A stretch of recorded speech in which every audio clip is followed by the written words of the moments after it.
Hi, morning, Iban. Can you hear me? Hi Wilson, how are you doing? Yes, I can hear you. Perfect. I'm doing great. How about yourself? Yeah, I'm doing good. Doing good. I'm on my way to the office today. I had a meeting in the morning in the Yeah. downtown. So right now you might hear a bit of background noise because I'm on my way to. I'll be getting there in less than 10 minutes. Mamma mia, busy schedule. Yes, we have. How did the But meeting go so far yesterday? so Like good. How showcasing some real. it went, Your voice is cutting off. I'll say it was more of a strategy development process meeting. Did you hear me? Hello? Yes, can you hear me? Yes, is it cutting off a little bit? Yes, I think it's the fact that I'm on the way. I was saying the meeting went well. It was more about strategy development for World Mm-hmm. Vision. So basically, we they were talking about brought together different project managers from different sectors. Yeah. So each person was trying to give an insight on the state of that sector. Where should Mm. we leverage? What should we change? And then, yes, I was just trying to show them how they can use the lab and leverage it. That's awesome. Congrats. Yeah, thank you so much. How are you? How's your day? Jordan has been treating me pretty well. And I think Max is here. Hello, Max. Hello, how's it going? Hi, Liban. Hi, Wei Tong. Hi, Max. How are you guys doing? I'm good. I'm good. I'm good. Yeah, it was a really good. I think we ended the call well yesterday. I was a little concerned that we spent way too much time on the journey roadmap, Yes. Yeah. but we made it. Like we were able to move pretty quickly on the pilot Yeah, that's on the great. data tool. Let me send a reminder to their WhatsApp group, those the Ignite Food System, so that they can join us, right? Shall I let the people in the waiting room in? They are two, so not a Yeah. lot. Yeah, you can let them in, and then I call the rest remaining. Okay. I'm admitting the participants right now. Wonderful.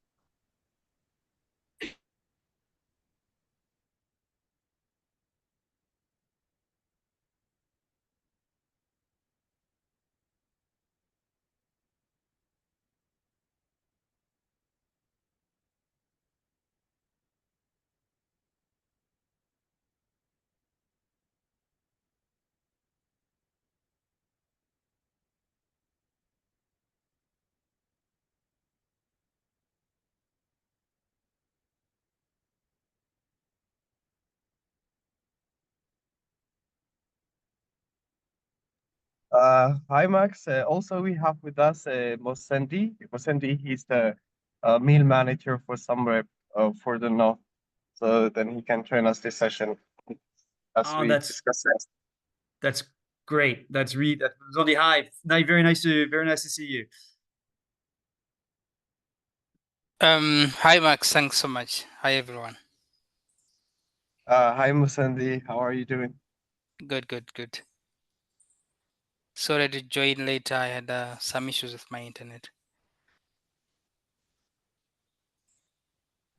Liban, I'll rely on you to tell me when everybody's joined. I'm doing some last second additions to the slide deck. So let me know when we're Yes. ready to start. Okay, I will do that. So let me try to call the rest.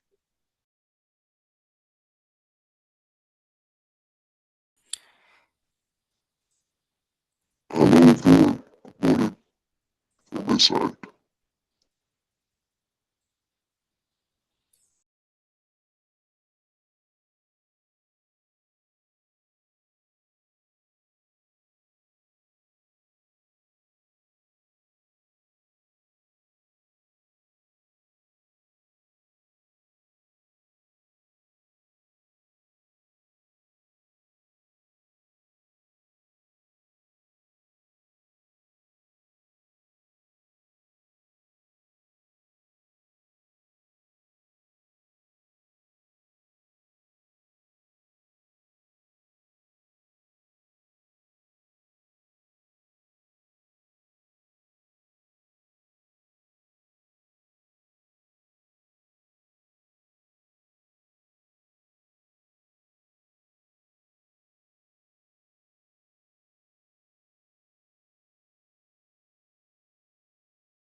Hi, Max.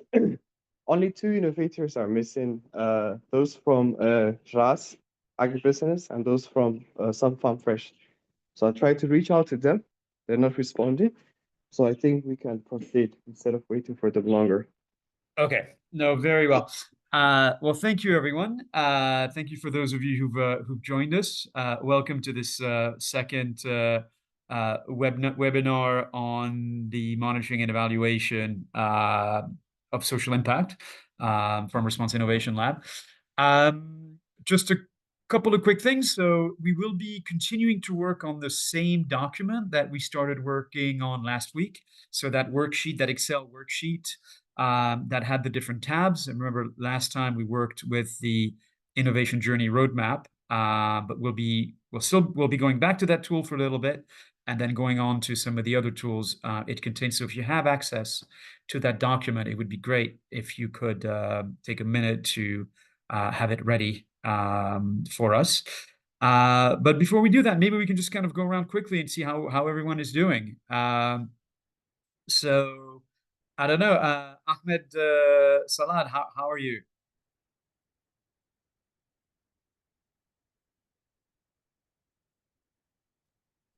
Hello. Yeah, I'm good. I'm good. How are you? I'm well, thank you. It's good to see you. Thank you.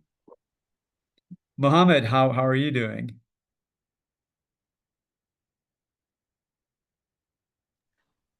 Hello, Maxi. I'm doing great. How are you? I'm well. I'm doing very well too. Thanks. Nice to see you. Aden, how's everything with you?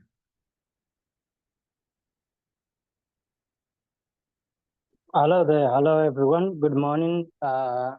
Thank you for having us. I came here only to say that Ahmed will take over from my side as a KCP. So thank you so much, guys. Okay. Thank you. Good to see you. And then Mzondi, since I don't think you weren't there at the last call, do you want to say hi and introduce yourself? Thanks, Max. Hi, everyone. So as Leban already introduced me, I'm Zundi Oh, yeah, Ziwa. sorry. I'm the M&D manager for SOMREP based in Hargeisa, and I cover the north. Yeah, so I missed the last training meeting, so hoping to catch up with everyone. Thanks so much. No, thank you, and it's great that you've joined us, because I think it's your insights into especially the kinds of indicators that could be useful will be greatly appreciated. And then Wait Song, do you want to say hi? How are you doing? Hello, everyone. This is Wei Song from Response Innovation Lab. I'm doing great. Looking forward to listening in to this session. Fantastic. Okay, so as I mentioned, I think the idea here, we're going to go into more specific details around the kinds of indicators to collect. Now, last time on the journey roadmap, we were using that to figure out where we were on the sort of innovation journey, so that would tell us what kind of indicators are most critical to collect at this particular stage. What I'd like to start with would be to have a really short, if each of you could give us, and if you can share your screen, that's even better, and show us your roadmap, but to give us a really short summary of what does your innovation journey look like, and where do you feel that you are right now in terms of that journey? I don't know if we have any volunteer to go first, or else I'm going to have to name someone.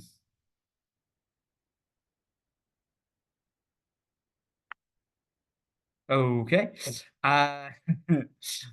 Mohammed, would you be interested in going first, please?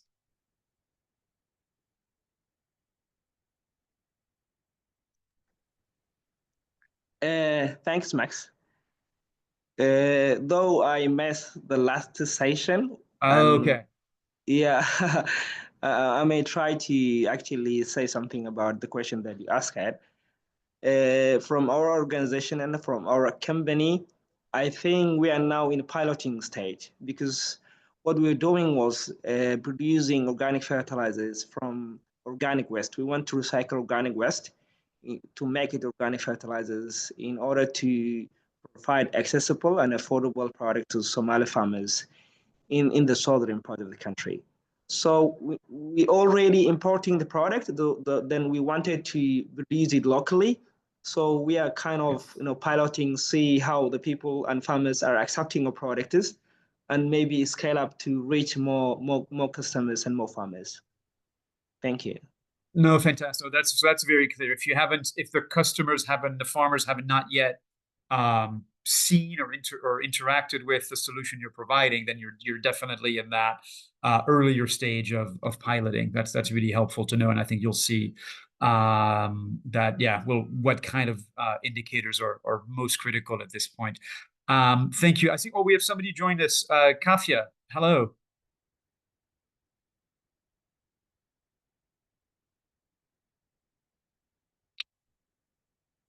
Can you hear us? Oh, hi. Hi. Can you hear me, guys? Good morning. Yes, we hear you. Good morning. How are you? I'm good. How are you doing? We're well, thank you. We are right now sort of checking back in on a little bit on this work we did the last session on the journey roadmap, and checking to see if and asking people if you have that Excel spreadsheet available to pull it up, because we'll be talking about we'll be using it again this time around. Yes, I do. Do you want me to share my screen? If you want, actually, yeah. If you'd be willing to, what we're looking to do is to do a very short recap of your journey roadmap. If you could take like a couple of minutes to kind of walk us through your journey and to tell us remind us where you are on that journey. Sure. Okay, let me try to find my screen.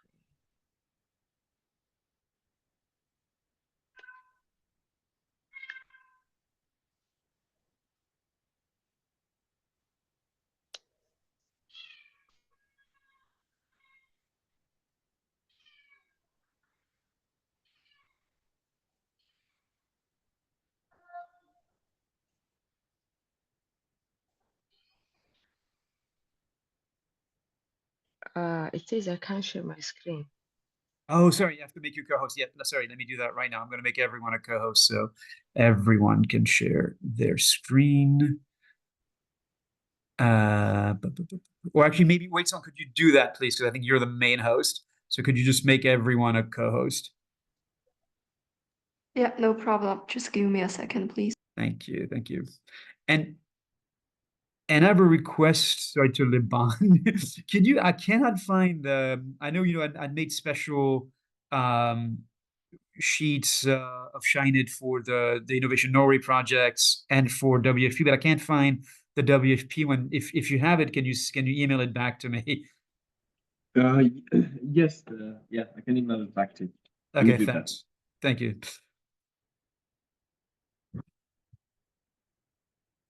Okay, so Kafia, I think you're co-host now. You can share your screen.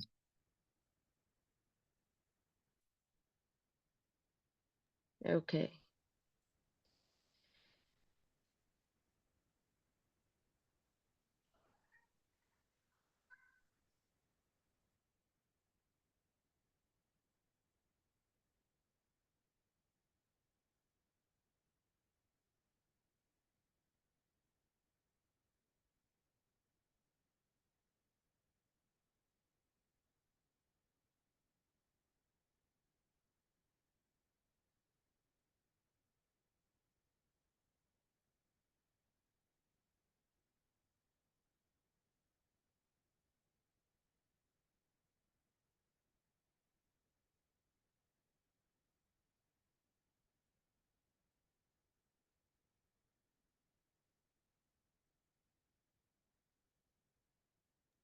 I'm sorry, it still says I can't Oh, really? I can't share my screen. Oh, that's very strange because It says your browser is preventing access to to share your screen. Oh, This so maybe my site. it may be a setting on your browser. That's okay. In that case, you could just talk, if you just want to talk us through it. So you can just talk us through like, what was your, the challenge, Okay. what features, it's kind of step by step, but only the first line, not the activities, not just that first evidence focus line in the tool, please.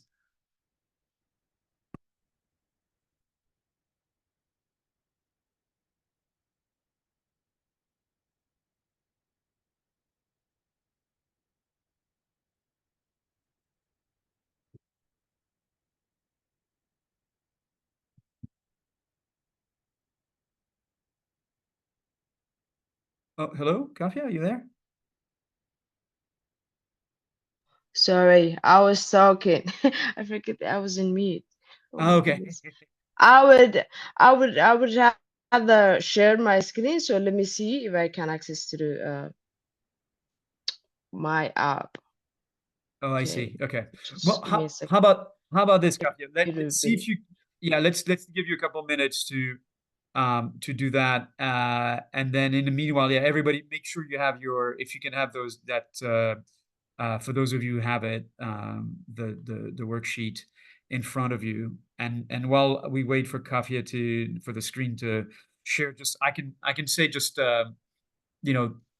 we during the course today we'll be really focusing on trying to find you the right kind of output and outcome indicators. We will go through the long list that WFP has shared of what we're calling uptake indicators. But I assume, and I think Liban, you can sort of come in. But the WFP indicators have already been you have already been those have been explained to people, and you're already collecting information on things like the sales and the stocks and that list of indicators that WFP has shared. So we won't go into too much detail with those. Liban, is that right? There's already been those have been explained already.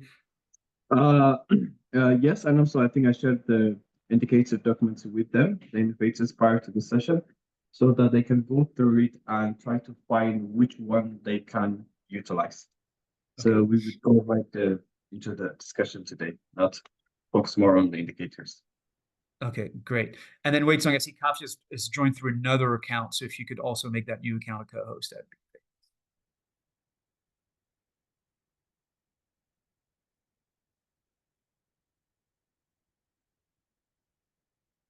great. Okay.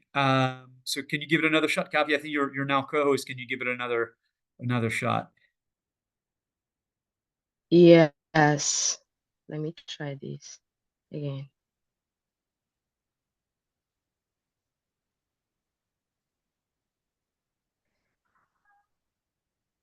Okay.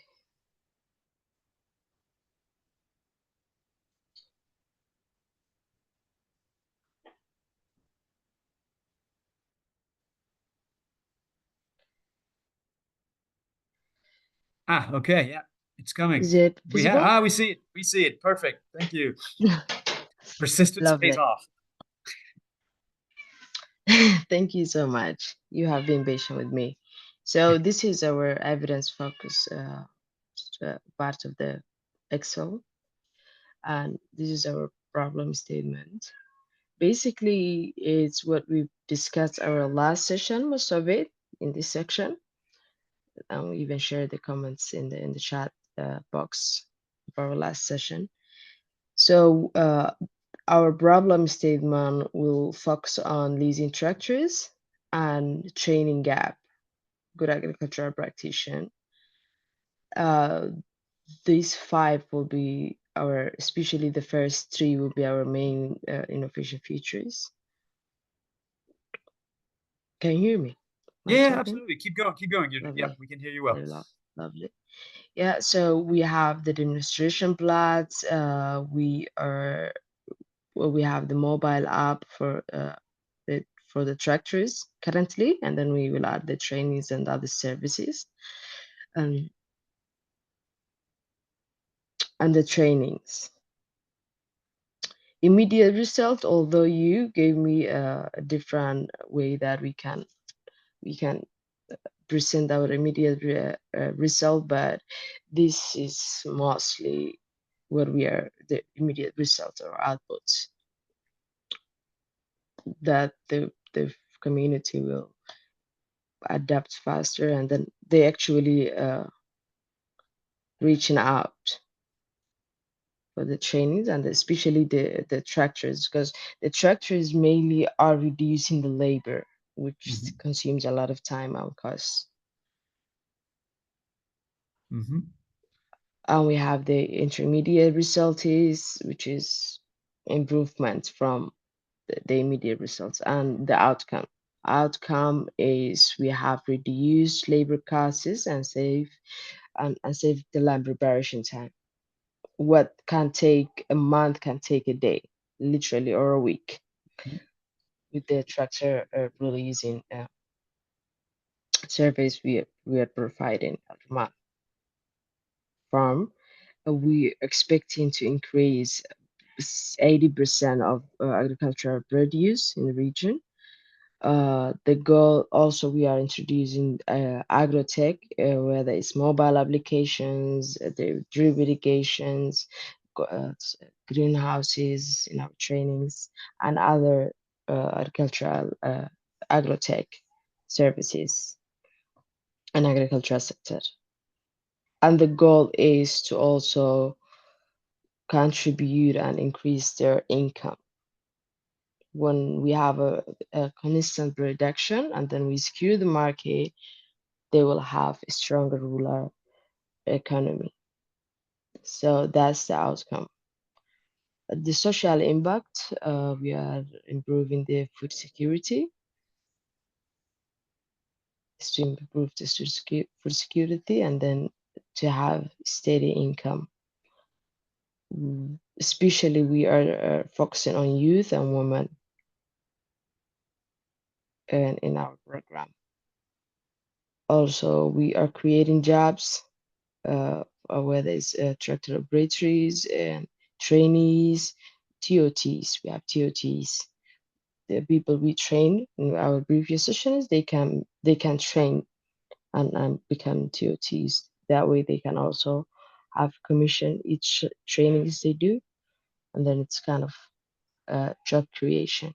So yeah, if you have any questions, you can ask. This is Or great. if you think Go ahead. I can do it, if there's a better way you think we could have done it, but this is so far. This is fantastic. No, this is really, really good. I have a couple of comments, but as a logic kind of flow, it's really strong. My only comment, I think, Zondi, you might be able to. Some of the outcomes might be more impact. So, like a stronger rural economy is really more of the long run. You know, because it's not only dependent on your solution. It's really dependent on other things, like people having the money to buy the agricultural products and so on. So I think that to me is more in the impact space, and vice versa.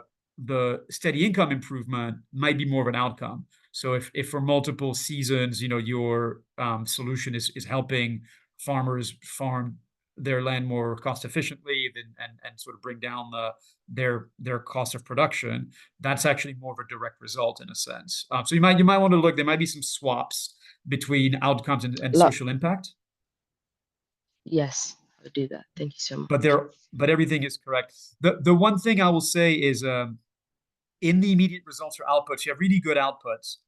You might want to think, because again, you're introducing something new, to check what is, just in terms of the evidence you need to gather, is just, are people at the very basic level, are the farmers using the tools as expected? Are they able to access it? Are they able to order the tools, the material, as a way, even before they start to farm? Is the interaction functioning as planned? Just for something for you to see as a key, something to know whether you need to make changes in how you approach your customers, how you interact with them. But everything else is very strong. Liban, can you have your hand up? Yes, thank you very much, Max. I have a bit of comment regarding the immediate results. the third Okay. one. So it says the high confidence among learners to use new tools and methods. So I think that might be more appropriate in intermediate results, because to see the confidence of the people increased in very short amount of time and measure that might be quite difficult. You are right. Actually, it must have been a mistake because I haven't realized I put it in the immediate. That was meant for intermediate. Thank you, Ivan. That's a great catch, Levon. Absolutely. Excellent. Well, Okay. go ahead. Yeah. Anybody else? Yeah, go ahead. Yeah, I'm Zondi Go here. ahead. Yeah, I agree with the observations that others have made. Just one more on the intermediate results, the formation of farmer groups.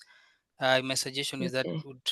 would fit more on the immediate result because it's a direct result of an activity. So once you mobilize the farmers and they directly form the farmer groups. So I would put that in the immediate Yeah, results rather than the intermediate. Yeah. like I said, it swaps, so I will fix it. Thank you so much, guys. Great suggestion. Thank you, Zondi. And then we'll return to that when we look at your indicators. So thank you so much, Kafi, for sharing. It's really well done in terms of the flow, the logic, and the evidence you've identified. Ahmed, do you? You're welcome. Oh, sorry. Oh, thank you. Ahmed, do you have? Can you share your screen? Okay. Let me share my screen.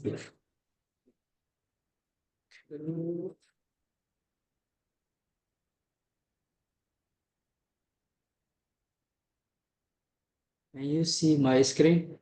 Yes. Okay.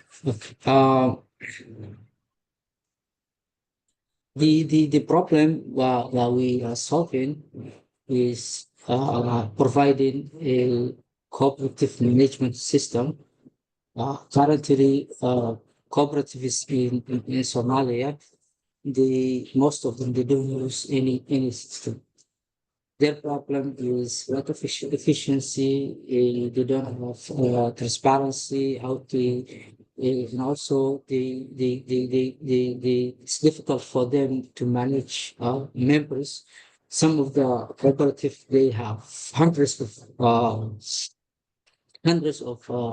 members, individual members, or joint companies, but it's difficult for them to manage those individually. And also finances, they contribute finances to the cooperative. It's difficult for them to use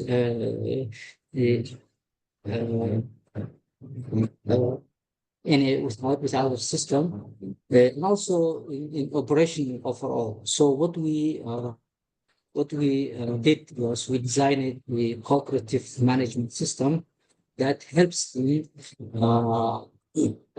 to manage everything from operational to finances to contribution to everything they do. So the innovative features that we have is, number one, our corporate system is a cloud-based system, which is easy and efficient, that they can access in mobile devices and also in web-based devices.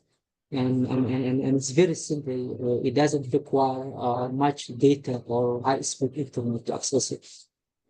And also it provides real-time reporting and dashboards. They can see all the changes that's happening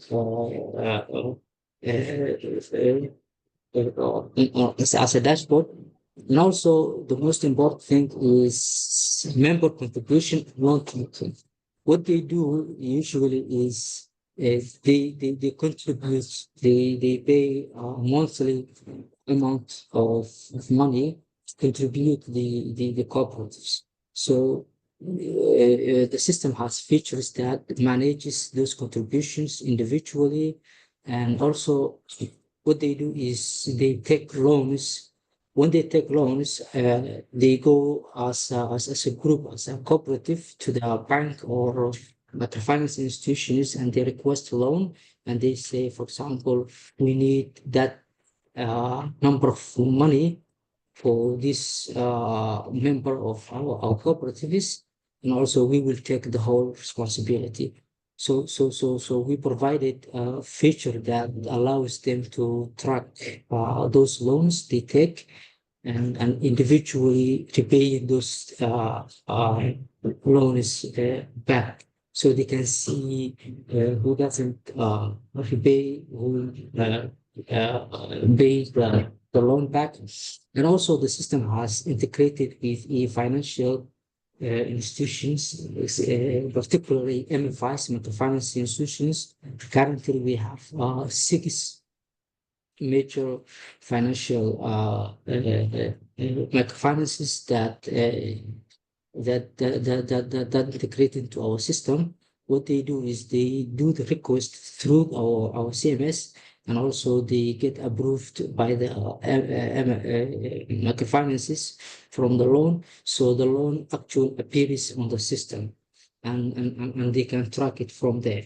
So the system is integrated to microfinances actually can see specific dashboards on who they give the loan in our system, and everything is real time. And also the system also provides highly friendly user access. It's very easy to integrate with, especially people who are not technical. So what we do is we register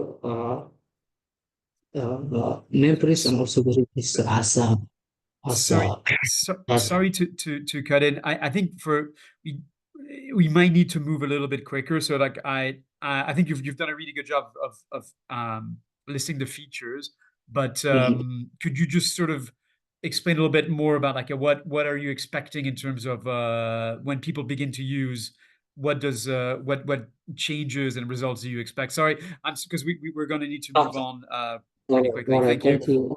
What we're expecting is to have a complete system that helps all the cooperatives in the country and also allows them to easily interact with microfinances and banks to request loans and also manage loans through the system, and eventually a system that helps the production uh,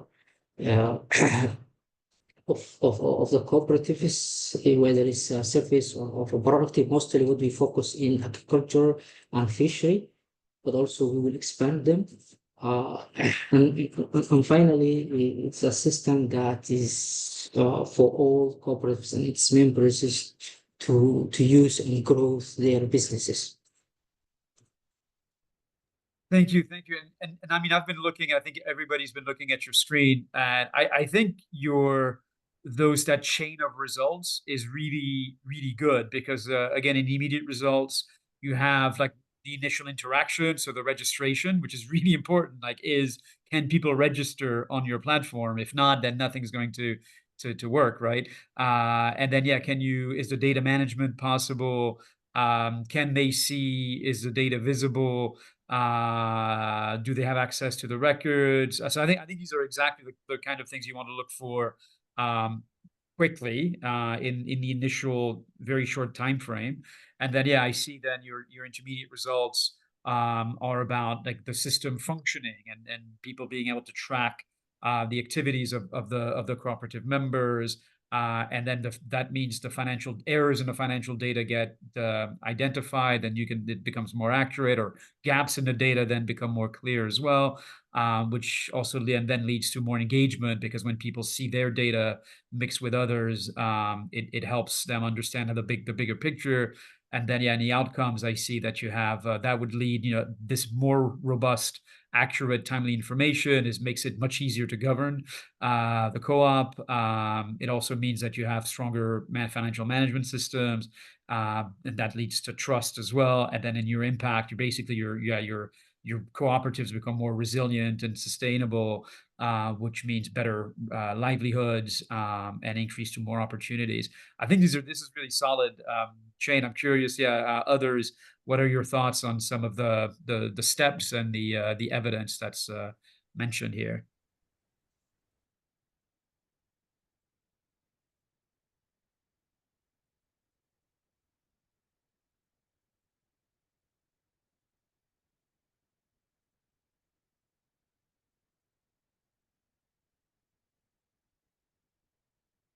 Liban and Mzundi, any?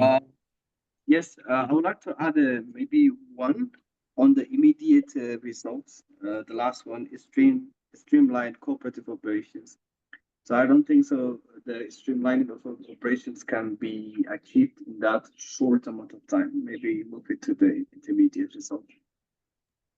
Yeah, I agree with you, Ivan. I think that's a good comment. Yeah, I think as Max have pointed out, I think there's very interesting logic, and therefore really makes a lot of sense. And the social impacts are interesting, but my suggestion would be the third one looks more like an outcome, because you're still talking about access. So I think would be somewhere between outcome or immediate, area outcome. But I think the financial resilience and livelihoods, those fit better in the social impact. Thanks. Can you repeat that one, please? Again. Yeah, I was saying the increased access to credit. My suggestion is that could be more of an outcome or area outcome. Yeah. Yeah. Oh. Yeah. And maybe and my comment on the impact is that you might be more ambitious. You could be more ambitious if you wanted and included impact on just a general economic development of rural areas, because if you have much stronger cooperatives, that may actually lead to better general economic development in those areas. Social impact is over many years. So you could have a more ambitious goal if you wanted. It's up to you, but if you're really successful, then you could contribute to something even bigger. Yeah. I agree with you. I will add it into the note. Thank you. Great. No, thank you so much for sharing. What we've seen is really good work. Congratulations. Mohammed, I think you've seen some really good examples of what that journey roadmap would look like if you can try to develop yours now that you've seen what others have done. Great. I was going to ask you that I take back the screen. So now that it's great that you have this clarity of where you are and sort of what steps, what evidence you want to collect. And so what we'll be talking about next is how are you going to collect that evidence, and through what indicators are you going to be able to demonstrate to yourself and to others that you are making the progress that you expect to make through this project, through the WFP Ignite Accelerator, but then also in the future, as you get more, as you continue your journey, what are you going to be able to, how are you going to be able to steer your progress, especially when we talk about social impact. So I'm going to share my screen, and we're going to talk a bit about indicators. Now, I think some of you, a lot of what I'll be showing you probably is quite familiar to many of you. But hold on, I just need to start to the right place. Okay. I'll start here, but yeah, so many of you probably will be already aware of this, but just bear with me. But if you have any questions, please speak up. I won't be able to see the screen while I'm sharing it. So either Liban or Waitsong, let me know if people have questions, or you can just interrupt me. That's not a problem. So slideshow, and then from current slide. Okay.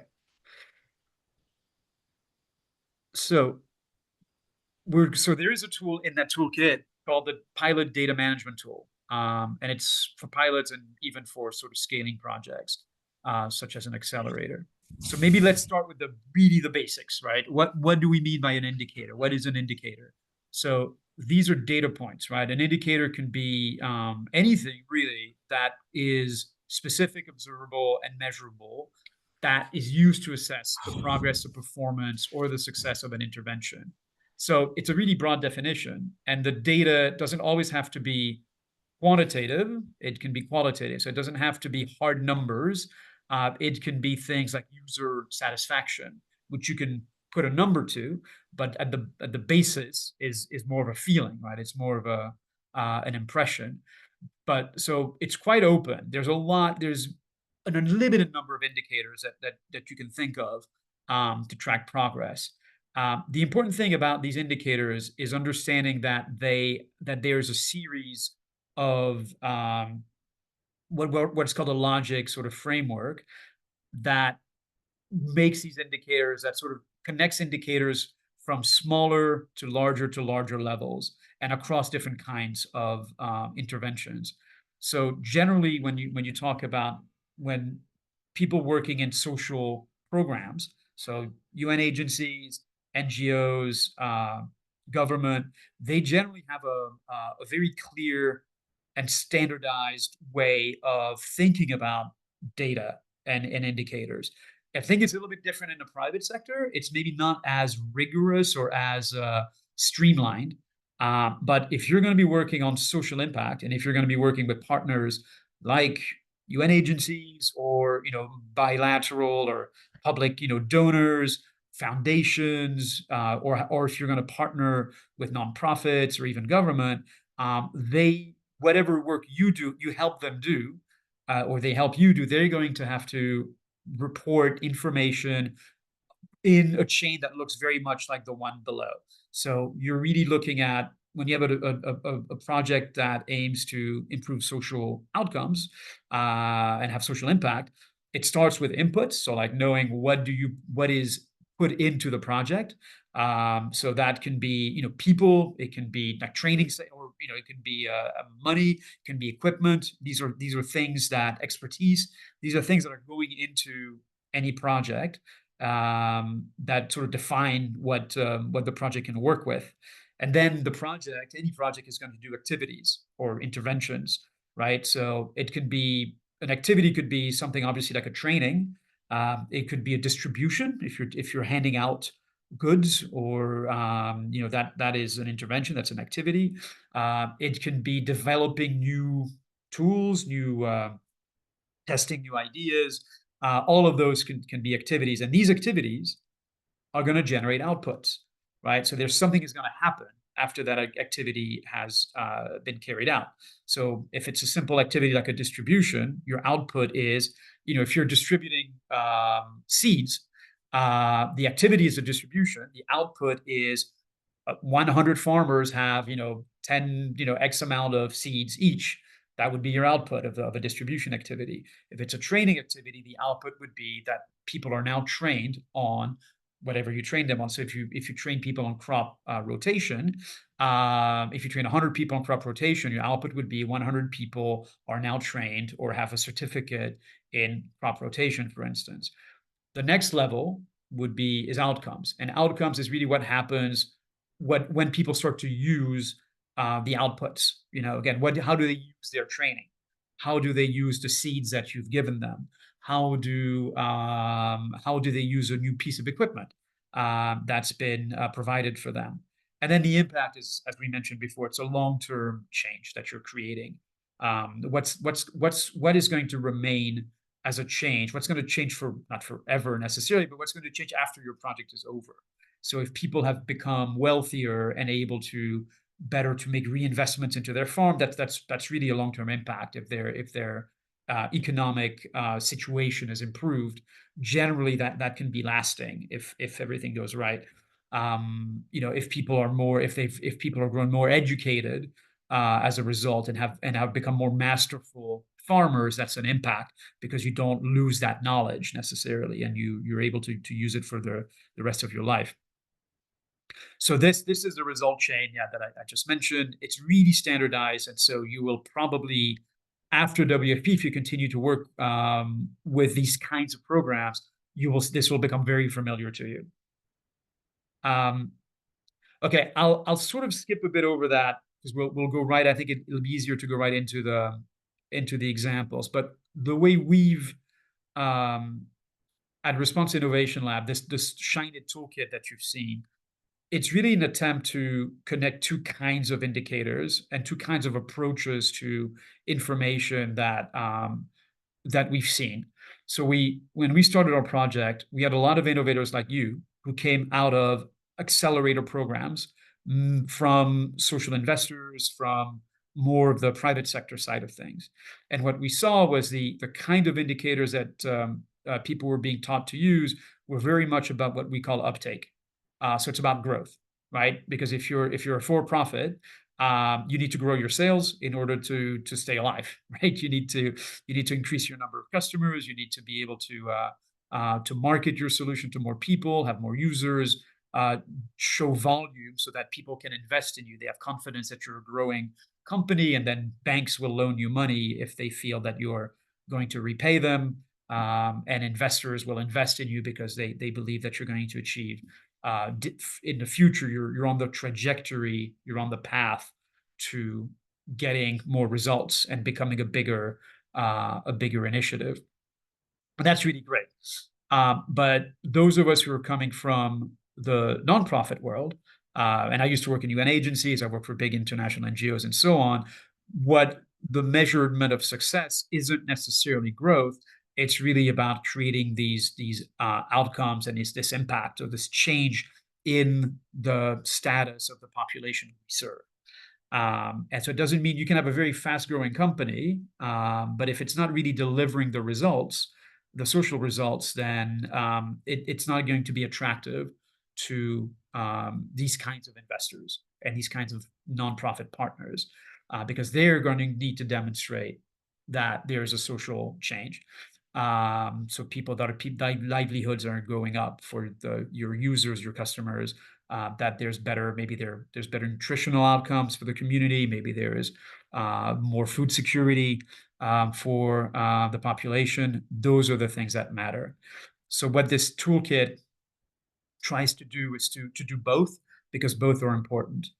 So we have to focus on uptake to see, are you on a growth trajectory? Are people reacting well? Are people interested? Is there sustained demand for your solution? But we also have to look at what social results are happening. So we talked about these immediate, and I think I'll skip over that. What I want to say, we'll get back to those indicators. But what I wanted to say was, really important thing about when you select an indicator, you have to keep in mind this shorthand, this acronym called SMART, because an indicator is only useful if it's good, right? If it's reliable, and if it allows you to have access to the right kind of information.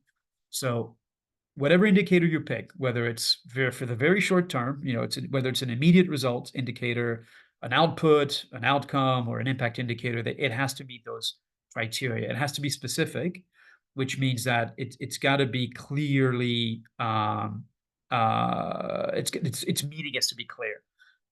So, for instance, if you look at something like customer satisfaction, if it's generally like, how satisfied, from a scale of 1 to 5, are people satisfied with you? Are your users satisfied with your innovation? That's pretty specific. Like it's linking the satisfaction of users to your innovation. If the indicator was, are people happy? That's much less specific, because maybe they're happy because because their mother cooked a fantastic meal or something. It doesn't mean that it's linked to your solution. It has to be measurable. That's the M. Measurable meaning you have to be able to put a number to it. You have to be able to do it consistently. So again, it's back to customer satisfaction. You have to have a rating system, and you have to be able to explain that. Rating of 1 means really not happy. Rating of 5 means it's the best solution the best experience they've ever had. So you have to define that, and then if people choose a number, then it becomes measurable. It's something that you can say, okay, 3 means this for everyone. And there is, there is a uniform way to calculate that. If it's something, again, like if you're just collecting, if your customer satisfaction work is just collecting stories, that's not measurable. Like if it's somebody telling you, oh, this is, I used it this way and I feel pretty happy about it, and the other person tells you, it's okay, but I'm not loving it. You can't really measure that. You have to put a number or some way to make that measurable. Attainable is really important, especially once you start to get to outcomes and impact. Usually your immediate results, you'll be able to get that information because you're directly involved. So things like, again, customer satisfaction, or are people able to use your solution? You'll be there to see it, or you'll be able to really quickly see if things are working or not. But if you look at things like economic development, you're not going to be collecting information on economic development in Somalia. You're going to rely on somebody else to do it. So this is where you need to be sure you're using an indicator that's available, that somebody else is collecting, and that you have access to, right? If it's an indicator that exists but is considered non-public by the government or by a research institute, and you can't access it, then you can't use it. It's got to be something you can access, and that's that, or you can generate yourself. Relevant is important because it really has to be clearly connected to your work. And you have to be able to demonstrate to others that there's a link between this indicator and your work. I mean, you could have an indicator that says, number of blue cars seen on the road today. It's specific, it's measurable, it's attainable. Is it relevant to what you're doing? Probably not, right? So that this is obvious, but you really need to be able to, especially again down the road, when you look at more things like impact, you have to show people that you're contributing to that impact, that it's relevant, that indicator is relevant to your work. And finally, timely, T for timely, because some of these indicators, you need to get those indicators at the right time, at the time you need them for you to use them. And so again, especially with the immediate results, with the outcome, with the outputs, you can't wait a year to get that information, because it's too late. If you're using it to make changes to your solution right now, so that you don't lose customers, so that you have better results right now, you have to have that information in a timely way. If you have to wait a year, then it's going to be too late. Really, you're going to lose a lot of business if you can't fix your solution in time. So all these things are important when you think about an indicator. I'm going to do. Maybe I'll stop here and see if people have any questions just on the general, on how we're defining indicators and what they are.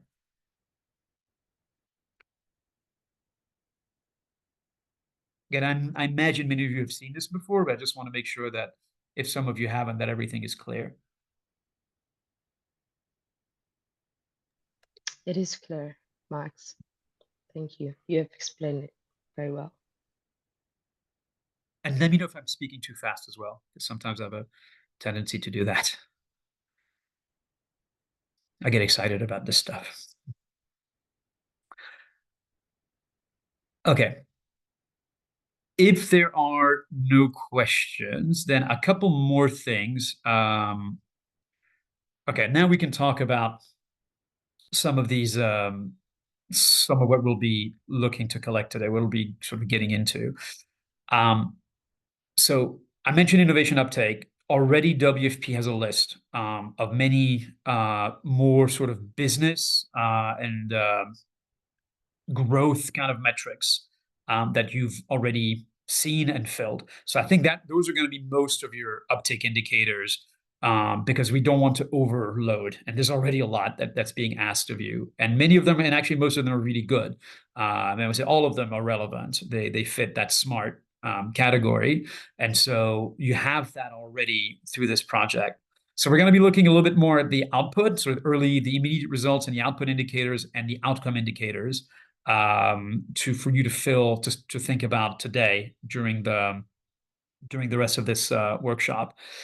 One thing I wanted to point out before we get into the details, that is a difference between cumulative and additive indicators. That is probably the number one source of confusion and mistakes when people start to compile indicators and do reports. Basically, there's two ways you can collect the same information. If you're over time, if you're setting up if you're doing the same things over multiple project cycles. So you can report things on a cumulative basis, where you just add up results from the whole lifespan of your company, your project, your enterprise, your initiative. You just continue to add. So like simple thing, we'll talk about the example, but you're basically keep adding and adding and adding. An additive indicator will only look at new results during a particular period. And so there's two ways. So there's not one is not more accurate than the other. It's perfectly fine to do one or both. The important thing is for you to know, to be clear about whether you're doing the first or the second. And the way to do that is to phrase your indicator in a way that makes it clear for people whether you're looking at adding things for the whole lifespan or just presenting them with information about the particular project period. So for the example is, if you have 100 customers already before the WFP accelerator, and then over the course of the accelerator, you get 100 more, you could say this with the same accuracy. You could say it in two ways. You could say your cumulative number of customers acquired is now 200. So it's 100 before and 100 during the period, which means you have 200 now. Or you could actually have the indicator, phrase the indicator as new customers acquired during this period, and then your result would be 100. It would not be 200 because you're only counting the new ones. This is really important because it can lead to a lot of confusion where people think that cumulative numbers have been reached only in the project period, or vice versa, that if you're only counting new numbers, people might think that's all of your numbers for your entire lifespan. So be very clear when you write your indicators what you mean. Whether you just want to report the information from the period, or you're adding information to a previous number. And so that's why if you're using the cumulative indicators, and you see the templates have rooms for baselines, it's really critical that you provide that baseline so people can understand, oh, they've 200 customers now, and they had 100 before, which means now they've added 100 during this period. If they don't have that baseline, they're not going to be able to, they're going to be confused. So that's just a small aside, a small thing to keep in mind, but make sure that you use the baseline when you need to. Again, if you're just starting out, your baseline could be 0. That's perfectly fine. If you're introducing something new that wasn't there before in your solution, there may not be there may just be, all the information might be new. So you can have either a cumulative number where your baseline is 0, or just have an indicator that just says new numbers. But I just want to make sure that everybody understands that before we get into the rest of the work. So I'm wondering if on the uptake indicators, and let me see, I might share my screen. Sorry, Laban, if you were able to send me the template. Yes, I forwarded to you through your email. Perfect. Okay. Let me open that up. That's right. And I realized I made a mistake. I called it Slime. Slime is another tool that we have. It should be Shineit. That's our M&E tool. Slime is more of our database tool. So apologies for the confusion.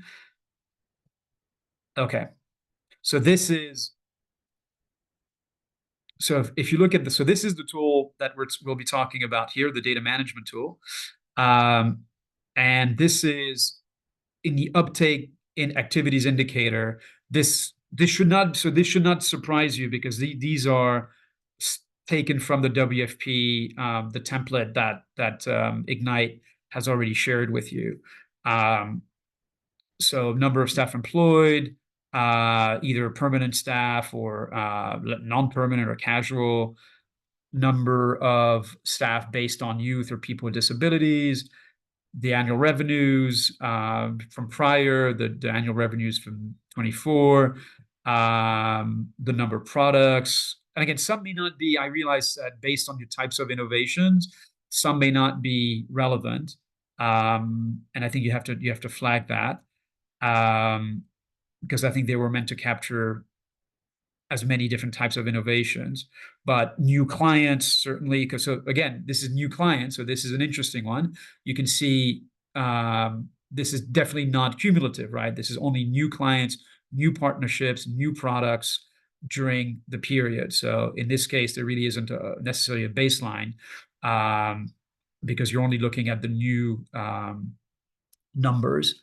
And again, like it's these are well written because again they make it clear here. This is number of community engagements conducted during the period, so you know that it's not doesn't include the ones previous. And then I think there were some add-ons, Leban, that Utsav, that you and Utsav suggested, such as I know we want to see that there are documents being stored in the data room, and yes, I think this is a really good one in terms of uptake. Number and names of awards. So if you've received an award or recognition, that we should recapture that. And if there are policies that have come under discussion that you've been able to discuss with experts, we also wanted to capture that. Is everybody clear? Let me see, and maybe this is more for Liban, to see, is that table clear to everyone? Does anybody see challenges in capturing the information on this table?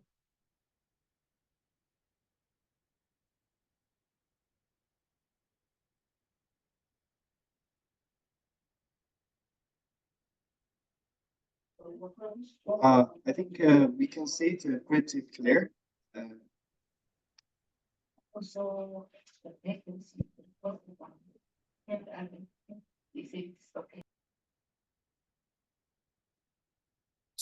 So I think I heard I didn't hear that the last comment very well. Or I don't know if it was crosstalk or.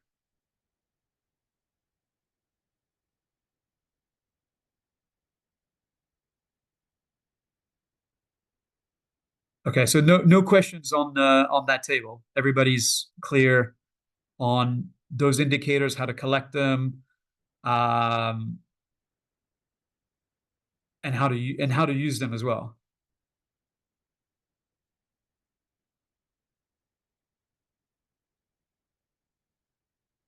Okay, that's great. The one note I want to make, and I think this is, I really didn't want to add anything because again, it's quite heavy already. There's 20, which is a lot. The one thing, and we'll talk about it later today in the feedback form, it is always helpful to have a number around customer satisfaction. So I'll show you how to sort of what we suggest, the tool we use to survey customers and clients. And you can deduce from there a satisfaction rating, or you can integrate it into that. But it is generally useful as a very simple indicator to say what percentage of your customers are satisfied. Because if that's the surest way for you to know that there's a problem, is if people say that things they're not happy, even if it's 20% or a relatively 10%, a relatively small number. That's a really good way to see what's not working, what needs to be fixed, or how things could be improved. So I didn't want to add it there because there's so much, but as an uptake indicator, that's a really important one to have. Okay. All right. So let's talk about the next one. And what we're going to do is we're going to actually doing some work right now. We might take, actually, I'll explain this. We're going to take a short break because it's been over an hour. But then I think the ideas will be working directly on this. So let's do this. This is the immediate result and output indicator table. So you've already seen, the kind of evidence you want to collect based on the innovation journey roadmap for this phase. So now you're going to be looking at what kind of indicators that are smart that can tell you your immediate results and your outputs. And so I've put in, I think it's good to focus on have no more than 5. So if you have multiple immediate results and outputs in your journey roadmap, you might just need to do one indicator for each. But what we need to do is think about the indicator, how you're going to phrase it, the source and the means of verification, which means how you're going to collect it, where is the information coming from. And it could be something like, it could be, if it's something you observe, it could be just field visits or visits with your customers. It could be if you have logs that tell you about sales or how people are using or taking up things. You can have an internal log. That's perfectly fine as a source and of information. If you're planning on doing, if you have more digital solutions, you may have like automatically collected data from your app or your database. So, and generally the immediate results or output indicators, those will be more internal sources, or they might come directly from your customers as well. Then so the baseline is optional. Again, it depends. If you're already started doing work and you already have some of that information, you might be able to put in a baseline. If you're not, or if you haven't started to collect those indicators, you could leave that blank.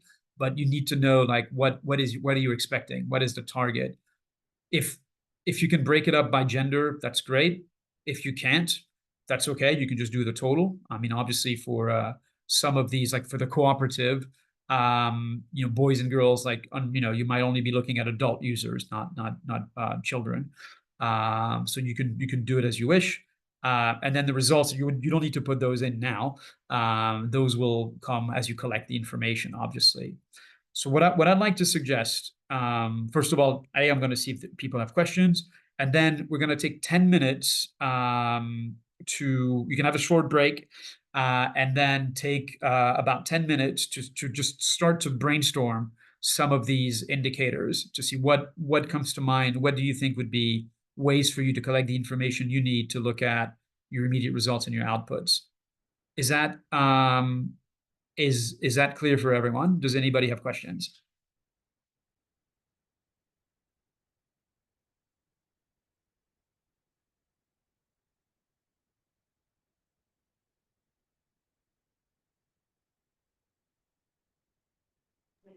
I think Max, that's very clear, so we can proceed now. Okay. So, and again, like just maybe one last indication, I guess. So immediate results, think about one or two things that happens immediately, like as people interact with your solution, that you expect to happen.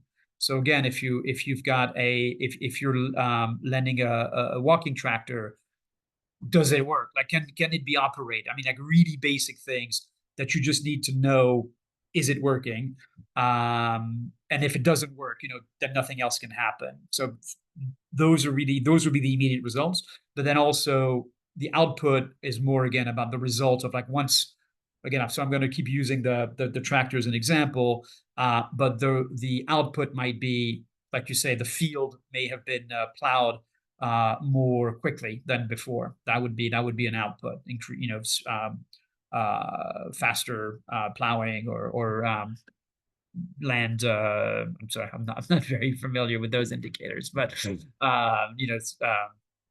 or whether it's seeding, whatever it is that the farmer might be doing, that would be an output.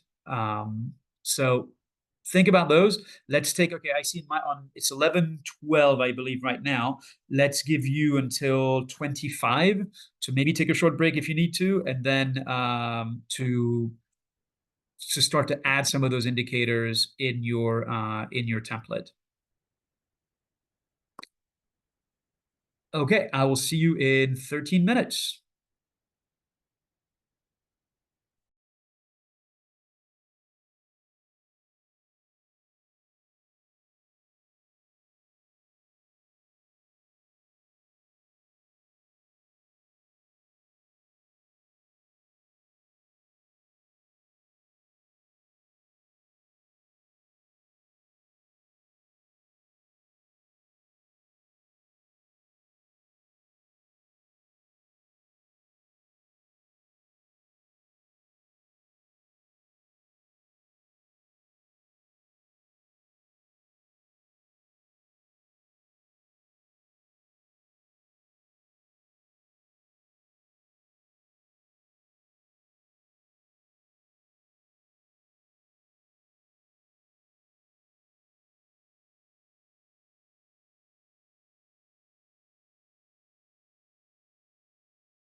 Okay. Hi, everyone. Is everyone back?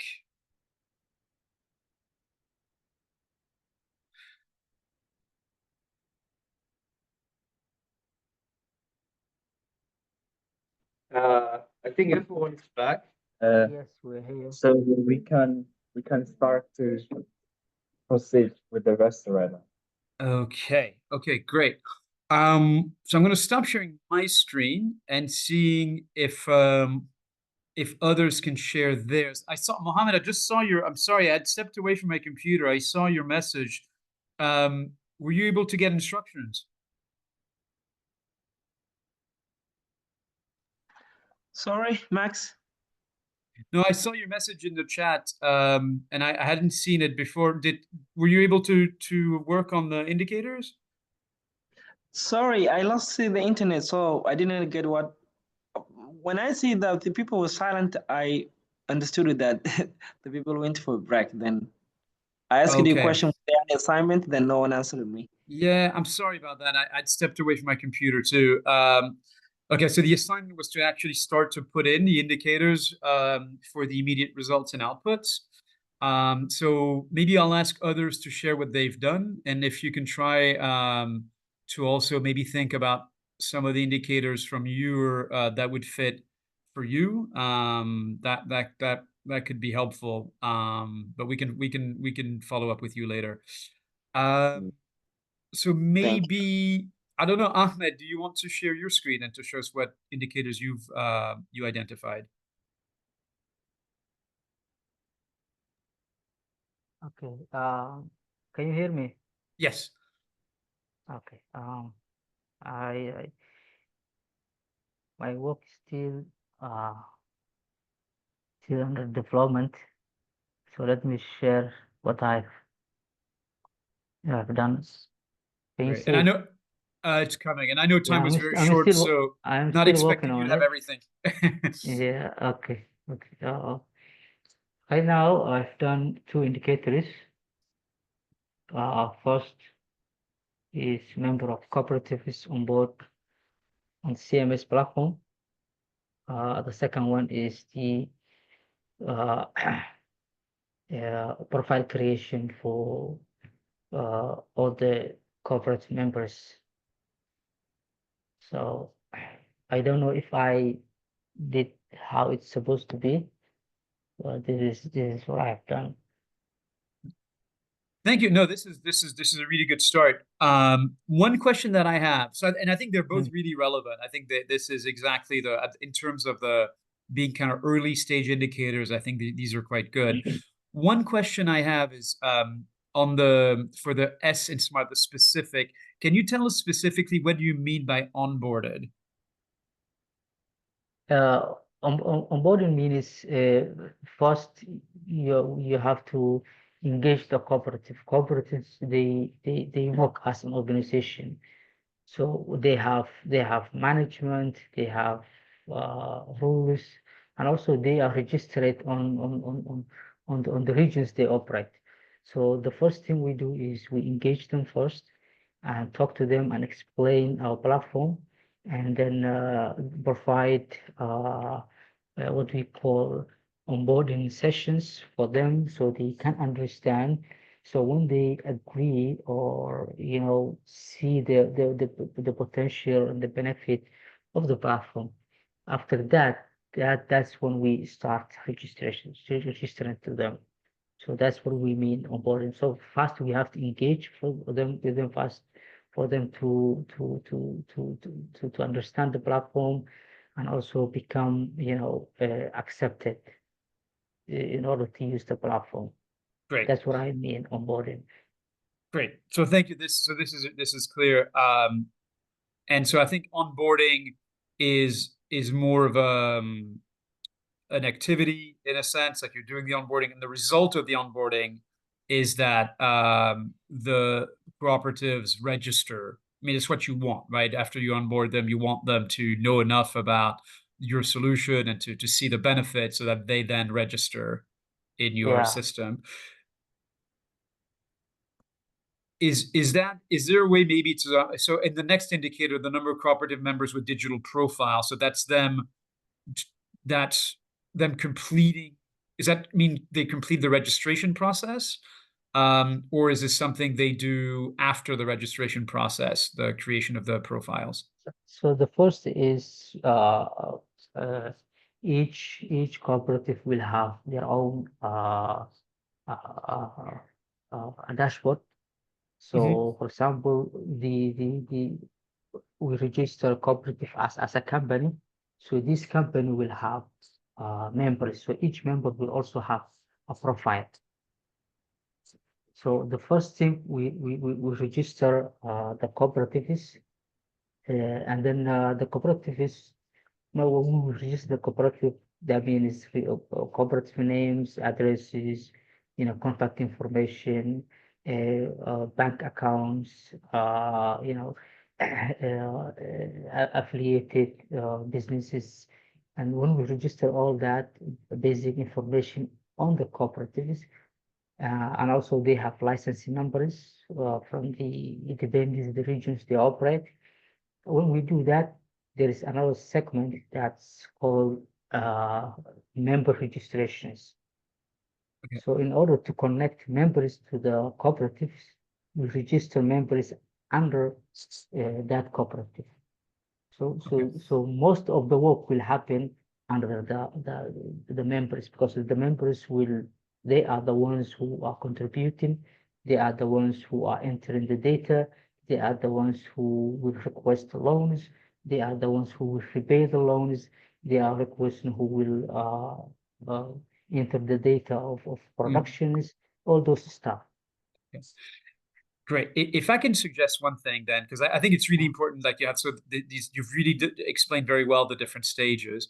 What I would suggest, and Zondi, please come in too, but in terms of the onboarding sessions, if you look at the uptake indicator table number 16, the number of community customer engagement events, I would put the number of onboarding events there, because again, it's more of an activity and it's more about sort of promoting your solution. And then in the immediate results and output indicator table, I think it's really important, the number of co-ops registered. And then I think the number of, like exactly what you said, like how many members are then providing information, or the amount of information that's being provided, because that will tell you, I think, something really important. I think it'll tell you if you have a lot of registrations, but not a lot of information being entered, it probably means that people have trouble navigating your system, or that they don't have access to the information you want them to provide. It might give you some really good insights into issues if there are any. So I would suggest maybe doing that, kind of splitting that into number of registrations, so you know that there's the demand, that people are interested, that your onboarding is working. So that's the first, that's a really immediate result, like you're onboarding co-ops and they respond by registering. And then their next step is to enter data for their members. And if that's happening, and I think you probably want to know, is that happening the way you plan? So are you seeing the kind of data you want? Is it easy for them to do that? So I think those two things will tell you a lot about, in the early days, how things are going. Understood. Thank you. But Liban, yes, your hand is up. Yep. Yes, I would like to emphasize on the point that you mentioned. When it comes to the onboarding itself, cannot be specified or described as a immediate result or like as an indicator. But what we can do is, you guys have to pay more attention to what comes out of that onboarding or that registration. What are the immediate results? For example, let's say right now you onboarded a 50 cooperatives with the Ignite Food system. So by the time they're registered and onboarded, what sort of results, immediate results, can they feel or can they experience? Yeah. Thank you. Understood.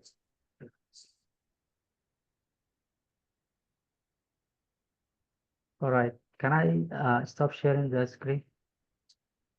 And is there, I mean, just one more question. I mean, Mzondi, I think I mean, as an output, and I think this goes to Leban's question as well, but is there something a little bit more so like Leban was saying about the benefits? Like, what are some of the immediate benefits that the people that register, the co-ops or members who register through the system are going to get? What's going to be useful for them early on? You mean after we register them? Yeah, once they register and they start to put in for once they start to have access to the system, what becomes like what's the first benefit they get? The first benefit they get is the data management. That's number one. Because they have so many data on hard copy, so they can use that to manage their data, and also the finances. They do contributions, which is when it comes to finance, it's very difficult to uh, uh, uh, know who paid this or who doesn't pay this month. So they will have a clear record on finances, and also they will have access immediately to our partners on the finances.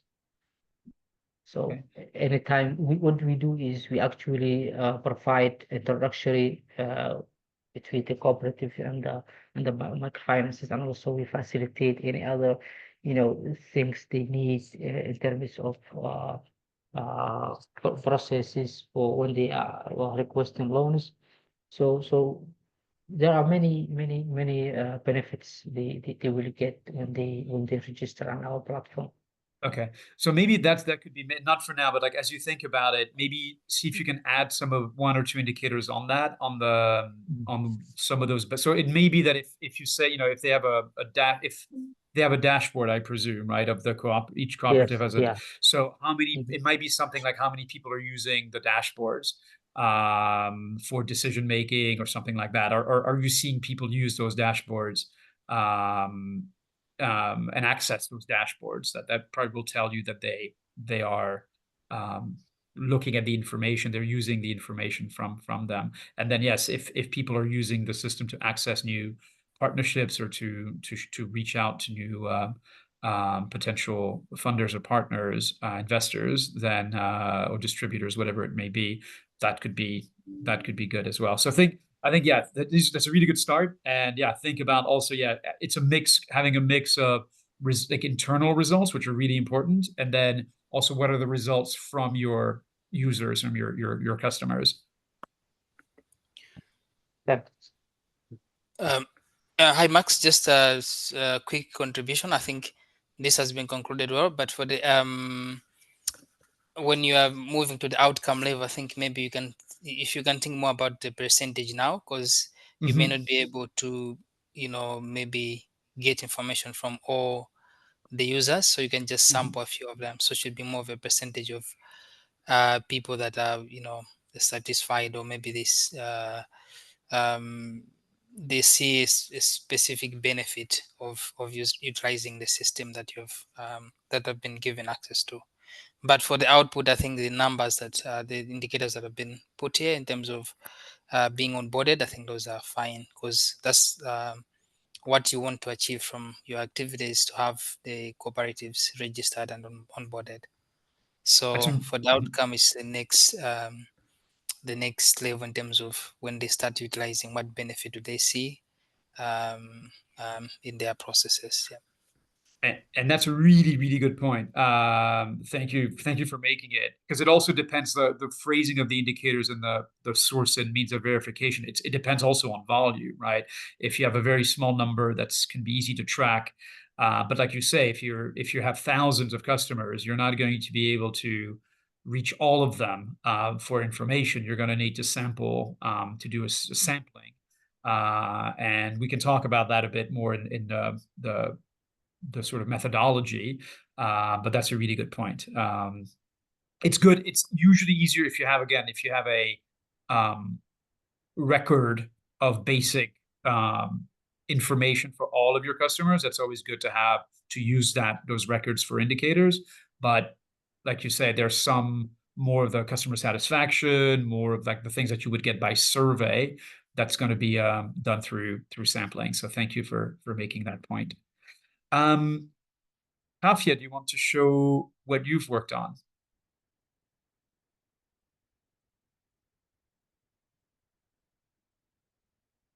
Yes.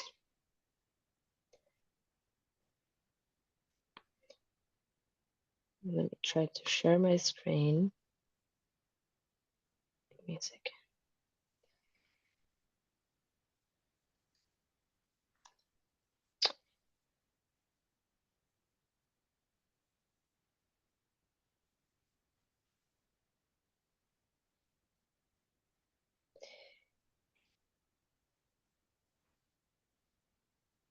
Can you see? Not yet. Okay. Oh, did Oh, you? allow. Oh, Sorry. no, it's coming. It's coming. Yeah. I hope you can see it now. You can tell me if you're done. Not yet, but I think it's coming. Oh, there it is. Yeah, we see it. Lovely. So I think we will work on 2 indicators, but I've tried to fill one as an example of, and the other one is this 2. Number of farmers training gap, a number of smallholders that accessing and out leasing tractor service. Okay. So what I have understood when you were explaining the indicator is I've tried to fill it.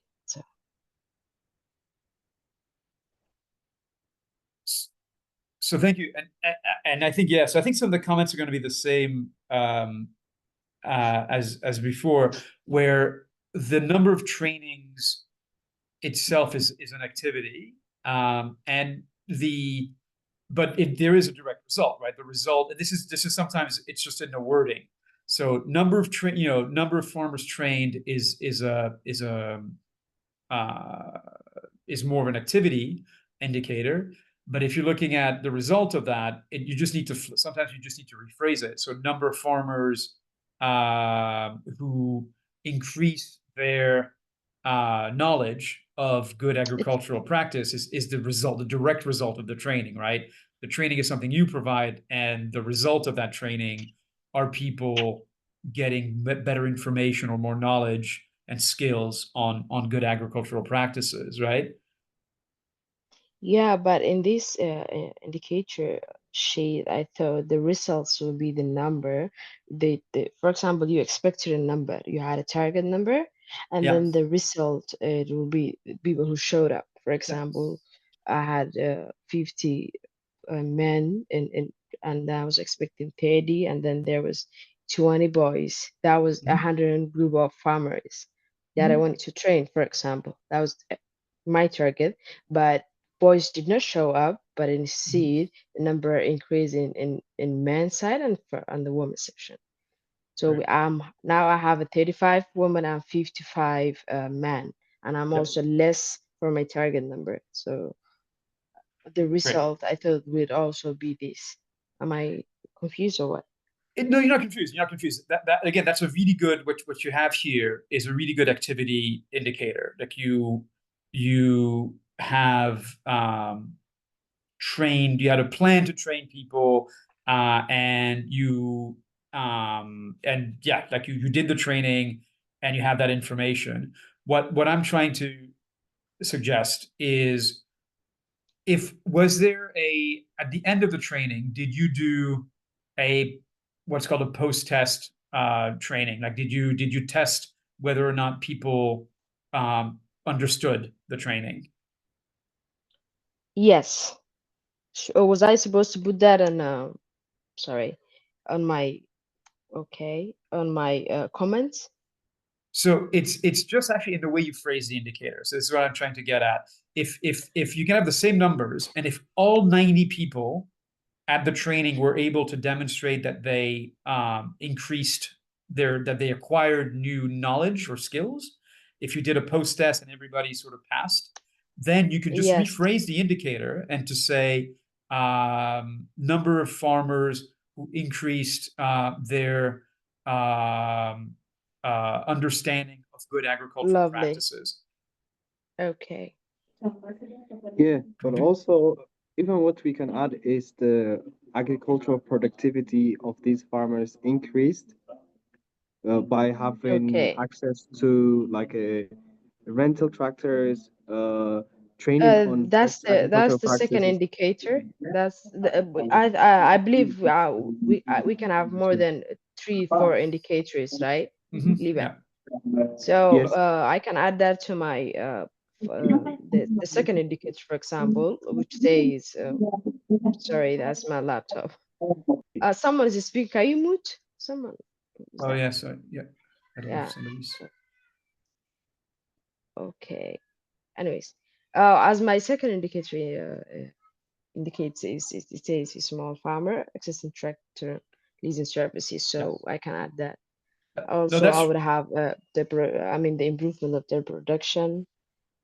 So I've understood we can have more than one indicator too. Yeah, of course, and I think I think productivity is going to be maybe, well, maybe that's the next phase, right? Like, And also, it will yeah, be the stage of the program, the Yeah. project, early stage. Now we are at the early stage, so I Yeah. thought I can go with a training indicator, and then yeah, the tractor, and then as it comes. Hello. Yeah. If I Yes. can chip in for quickly, I think so productivity will be the next step once the farmers start utilizing the equipment. So that will be outcome level. But for output, I think the numbers that have been trained and those who have accessed the tractors, that is okay. So for the output, no, I don't know if it can be a bit confusing. The outputs are in two groups. So there's a activity indicators, which are process outputs, and then there's actual output, which Max was trying to explain. So normally we can get the two confused, but it just goes down to what you want to report. So like some people be more interested in reporting the actual activity, some people be more interested in the immediate result of that activity, but both are classified as output indicators. But that's the thing. It looks like you think, that your team thinks that we are not understanding, but also we think we already understood. So I want to understand where the confusion is, if you don't mind. If we are Okay, missing something, you can tell me. Yeah. Okay, so not necessarily a confusion. I was just trying to clarify what Max was saying. That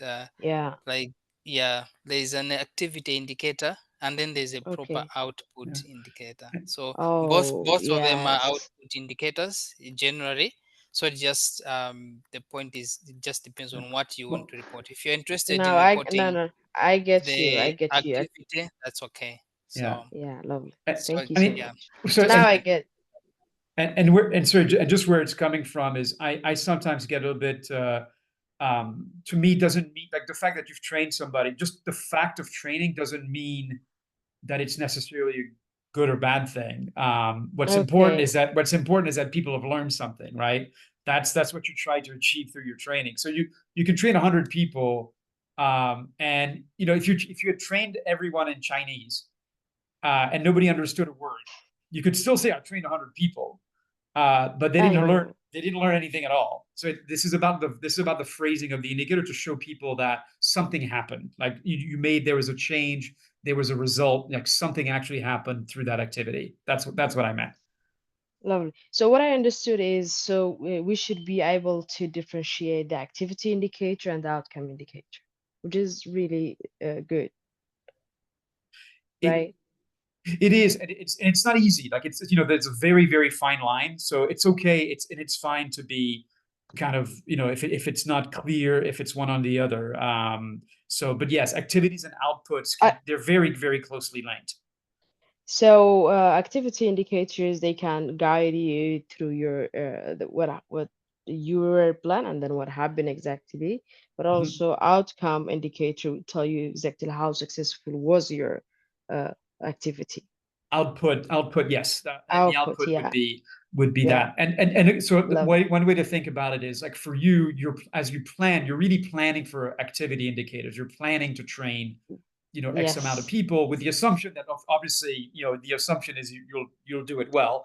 But then your Yes. result so that's kind of an internal thing. You're going to budget for 100 people. You're going to find a room, a space for 100 people. And then the result of that, what you want to show everyone is that you've trained, you've actually 100 people have increased their knowledge and their expertise because of that training. That's what you really want to achieve, right? Yes. Got it. Thank you so much. No, thank you for asking really good questions. Okay. I can stop sharing my screen, right? Sure. The one thing just on the accessing, one thing also interesting to see, on the accessing tractor leasing services, that's a really good one because that's Yes. exactly what you want. That's what you want to happen, right? At this stage, how many people are using your service? And then also maybe, and I think this is what the point Liban was saying, the immediate next step of that is, are they able to do the work they wanted to do through the tractor? So are they able to actually complete the work they had in mind when they leased? Because I think that's going to be really important for you to know. If, for instance, they Yes. were only able to do half of the work they wanted to do, and then something happened, or that they didn't know how to operate it, or they ran out of fuel or something, it's going to be important to know, are they able to complete the work that they had in mind so that they're happy customers. So, but I hope you understand me the other day when I was explaining exactly how we do it in this project. So, leasing tractor is a business, right? We are not like helping the assistant, but we are renting the tractor. We have operator that we hire who works. So all they have to do is just call the number, order the tractor, and then the, they show the operator where they need the work to be done, and then the operator would do it. They don't need to be trained on how to use tractors, but in the future, if they like to buy their own, of course, they will have the training. They will have someone on their farm that we train. But currently, they're renting the tractors, and we are trying to minimize the labor. So, for example, a plot of land that can take to the normal traditional way, we call it yambo, will take 5 hours. But with the leasing tractor, it takes for an hour and a half at max, or 2 hours. Depends on how the land is, whether it's the land soft or being used before or not. And that we're just replacing the traditional method, the Yambo. I don't know that tool is in English name. Lima, can you help me? The name. What do we call Yambo in English? Is a tool that they prepare the Like land. a plow. Yeah. A hoe. Plow. Okay, a hoe. Yeah. A hoe. Yeah. Yeah, we're just replacing that with the machine. Okay. So maybe 5 guys will do the job, and it takes weeks to prepare the land. And then they also we call farashad. We use another tool, and then all those one man can do it with different bowels in one machine. So Yeah. instead of 5 hours or maybe a week, it could be a 1 day job. Okay. So that's for the tractor leasing, and Yeah. that's they really impress and they love it, and they're the ones who are reaching. They're paying minimum amount. Are we making it easy for them to order anywhere in the region, right? And Yeah. for the training, that's where the training is, so we can have more customers. Also, we are giving them training. Yeah. So for now, we're not charging them to pay the sessions when it comes to training. We're also teaching them, so they can make this the land they prepare, how they can make it. Most of it, I mean, they can use it effectively.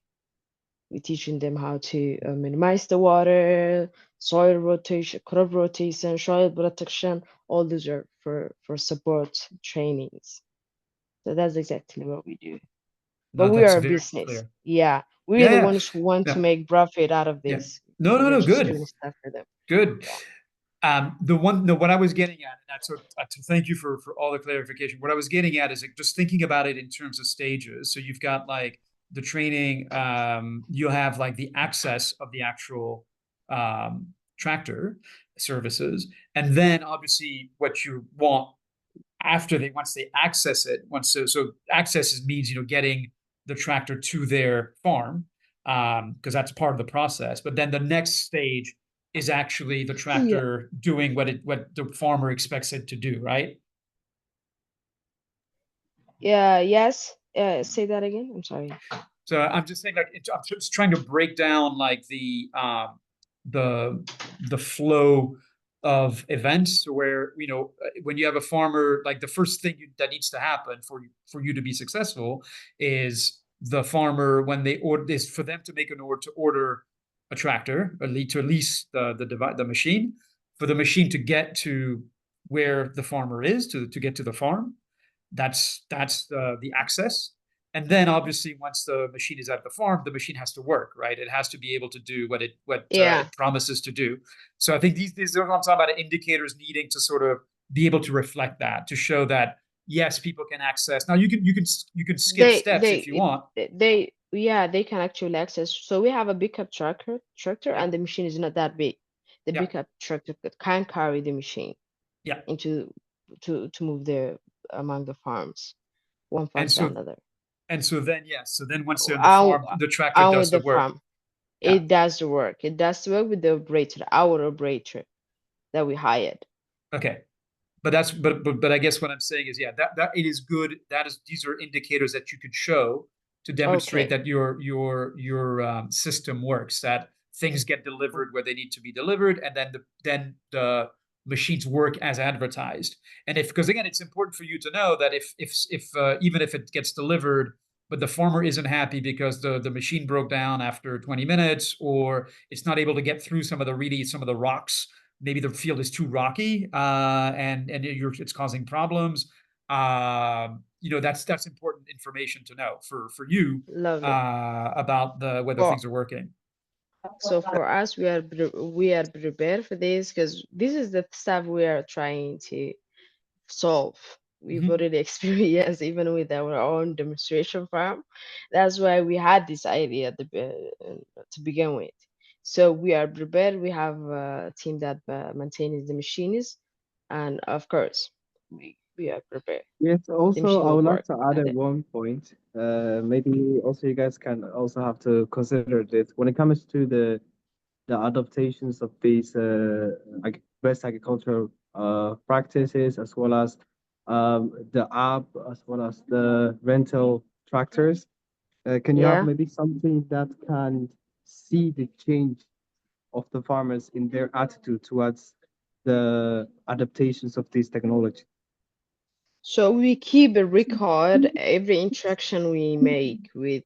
I mean, I'm talking about the long-term attitude change. For example, how they perceive right now, adopting these technologies, and how that can be in the long term, maybe after the project is implemented or something like that. But we have a plan maintaining that actually. We are trying to make the people we already engage or train to be TOTs and work with us, cooperate with us in the future, so they can help us reach wider a community than we already did. So can I ask a part, because I think that's exactly what we want to get into next. Because the next exercise is going to be for you to start looking at your outcome indicators. So let me put my screen back up. So same as before, we'll take maybe about 10 minutes for you to start looking at, oh, sorry, I'm on the wrong page here. Let me get to the right one. To look at the outcome level indicators here. And again, here you really don't want that. You want a limited number, but you need exactly what was said. Like this is about really looking at the changes that you're going to see once people start to use your innovation on a regular basis. So based on some of the solutions, it means for your solution, Ahmed, it means going into once the co-ops and the members start to use the dashboard, once they start to better manage, to have better management of their information, what happens next once they start to really use that? Kafia, for your, once farmers begin to regularly save time by using mechanized, plowing, what happens once they start to do it again and again and see the benefits, the value? So let's take 10 minutes. It's noon now. Let's say, and 10 minutes from now, we try to think of a few indicators that would get you that next level of results. And then we can review them together. Okay. All right. So, and I'll stay online if people have questions. Yeah, go ahead. Hello, Max. Yes. You mean we come up, we write new indicators, or the indicators that we wrote, we can add another one? So this Can is you so repeat this. that? I didn't Sorry. get it. And maybe actually before we do that, maybe I jumped. I was a little bit too fast, because there may be, well, so the idea is this is a different table, right? So these are you're working on new types of indicators that are more outcome level. So again, these are more long-term changes that you will be looking to achieve. However, because this is a relatively short acceleration program, you're going to need to be selective. Like you're not going to be able to collect a lot of long-term outcome information. But if you start to see people use think about the end of the project, and once people have had the chance to use your solution more than once, so they've registered, they've been able to enter some data, and they start to look at the dashboard a few times, what is going to change? Are they going to make different kinds of decisions? Are they going to have more insights that they didn't have before? So try to think about those kind of indicators. What could you learn? What could you collect in terms of information? It could be a survey, as Liban mentioned. It doesn't have to be necessarily data from your system. It could also be a survey that tells you that you give to your users, and then your users tell you what's changed, what can they do now that they couldn't do before, or something like that. So that's what we're trying to get to, is like what are some of the most the biggest change that you can expect once, as people use your solution over the course of 3 months or so. I think that's the duration, more or less. Liban, when's the end date for the data collection for WFP?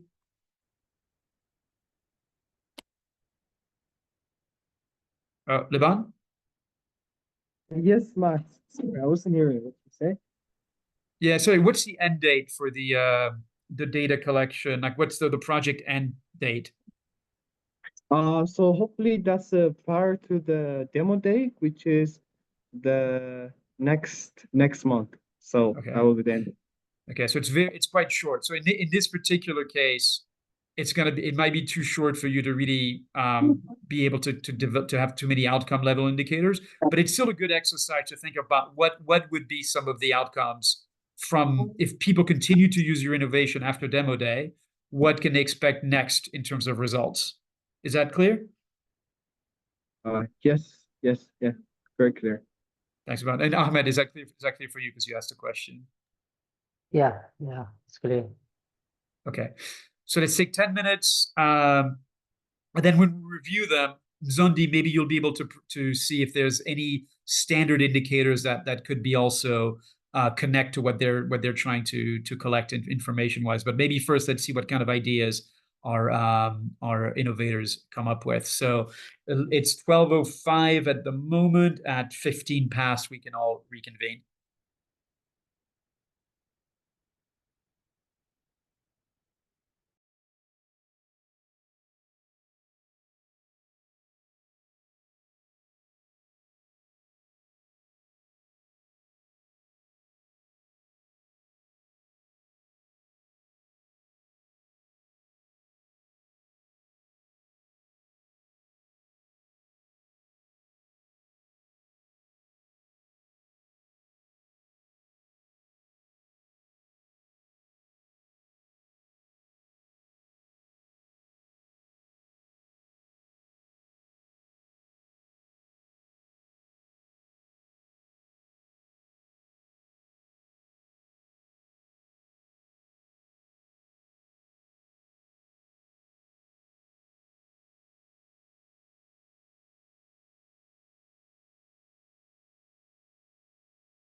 Okay, I think we can come back. I know it's not maybe not enough time for everyone to finish, but I think we need to move on because our time is almost up. Yes, yes. And maybe I don't know, Mohammed, I saw your message that you've been working on some indicators. Do you want to show us what you have? Yeah, Max, I managed to actually work with some indicators, and then let me share my screen to show you what I was Thank doing. you. Great. Okay, can you guys see? Yes. Yes, we can see yours. Yeah, the first indicator that I've managed to work with is the number of farmers, which is disaggregated by primarily now gender. No, we don't have their age. Trained in compost use and sustainable soil management. So the means of verification and the way we try to verify if these farmers were trained is to actually see the training attendance sheet is photos, signed by 7 up to now, we have managed to train 90 participants. 60 were men and 30 were women. And our target is 800 farmers, which is 400 men and 400 women. So the quick results would be these farmers will learn how to use urban fertilizer. Our product is called urban fertilizer. It is organic fertilizer, which is recycled from organic waste. So these farmers will be equipped with the knowledge and skills to use the fertilizers and adapt to better soil management practices. So we are not only giving them how to use the fertilizer, but we are giving them, or they will learn how to incorporate with better soil management practices that can improve their crop yield and also reduce cost. That is the result that we are trying to see. The other indicator that I have tried to work is the number of demonstration farms established and actively used for field learning. In agriculture or in organic fertilizer, there must be a demo process where you actually pilot your product and actually let the people come and see what you're doing. It is seeing is believing. People cannot actually take what you're saying. They have to see what you're doing. So this will be the indicator that we'll use. So, and means of verification would be field visit report, maybe the GBS coordinators and administration schedulers. We have already established one demo plot in Mogadishu, but our target is 400 for four demo farms in Mogadishu, Baidawa, Afgoy, and Johar. And all these places are agricultural places where farmers are really doing agricultural activity. So the result would be the demo farms will show real life examples of soybean in action. People will come and see how soybean fertilizer is being produced, how it helps farmers, and it is the place where they can see the results and feel confident using it on their own line. So it is organic, that can actually increase their trust and credibility as well.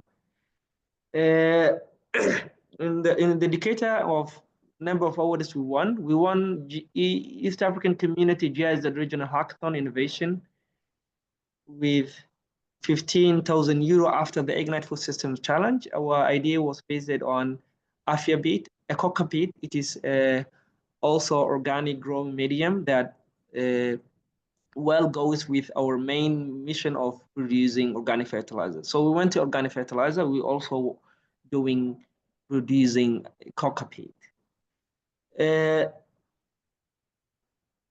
Right. Yeah. I think the result would be winning this East African Desert Hackathon proves our solution is impactful and scalable. It actually increases our credibility and helps us grow as we're already working in the organic sector. So in the community engagement, we have done two community engagement where we really gathered community about the product that they want to. We actually raised their awareness about the organic fertilizer, the importance of organic fertilizer compared to inorganic fertilizers or unconventional farming activities. So we also these two successful engagements will actually were held with community members, farmers, and local leaders to raise awareness on composting, soil benefits, and community participation in organic waste collection. And this will eventually create ownership and drive adoption. And the last one, which is partnerships, we have done already partnerships with university, Jazeera University, Faculty of Agriculture, one input supplier, and 2 hotel and restaurants. The universities will actually provide the research perspective of our product. The input suppliers will actually the groups who will distribute our product, and the hotel restaurants are the ones who will provide us the organic waste.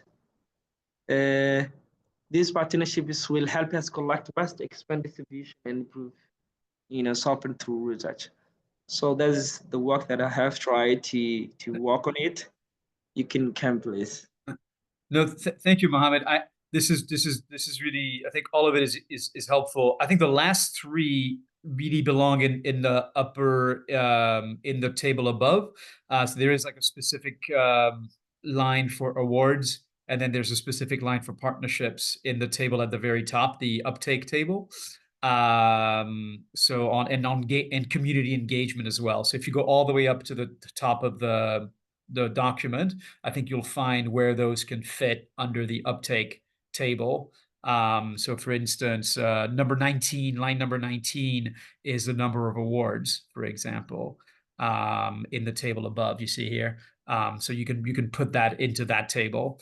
And then just basically, because I think we can spend maybe Liban, we can provide more feedback perhaps later, but ideally, the training is good. Same comment as as we were speaking with Kafia, like what was the outcome of the training session? What did people learn?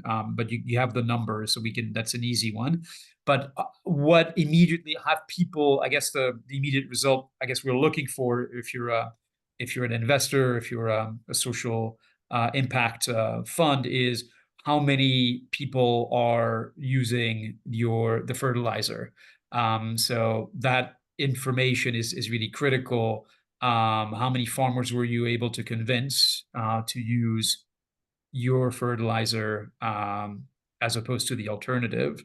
Is that information that you'll have that you already have now, or that you can collect before demo day, or is that something that will come later?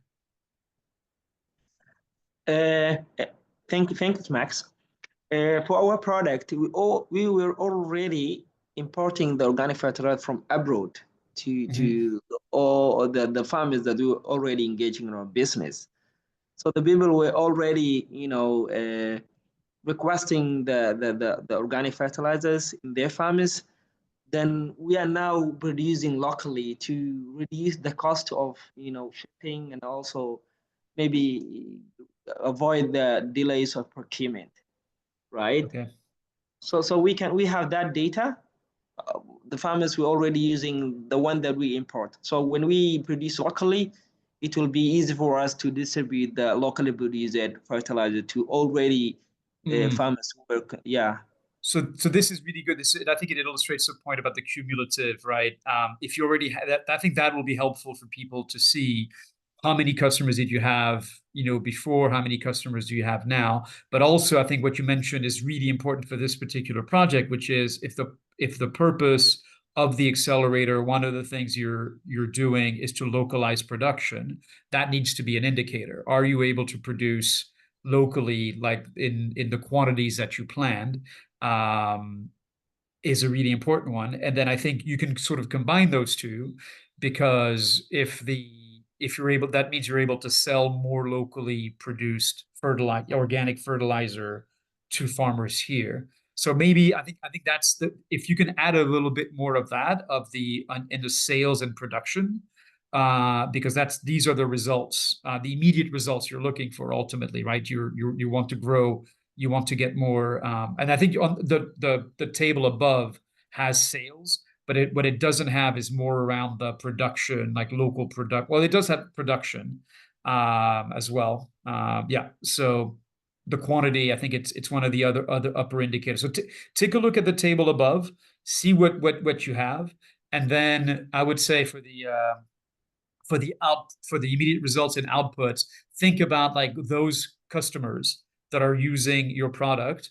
What is it? What is it that they are gaining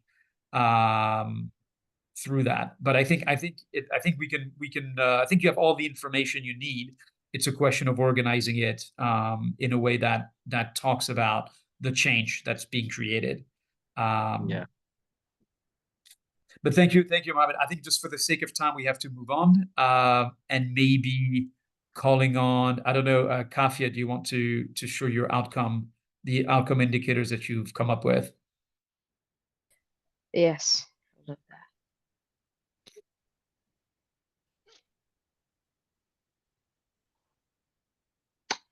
So here are my outcome. Actually, I've made two. One is the percentage of smallholder farmer that report there has been time saved and cost. So one of these indicators, I think I haven't, we I didn't do cannot it as see an the screen. indicator. You cannot? Oh, we can't. Yeah, we can't see the screen. Give me a second. It's coming now. How about now? Yes. Lovely. So I've come up with two indicators. Which the first one we already did it. We didn't do it as in like this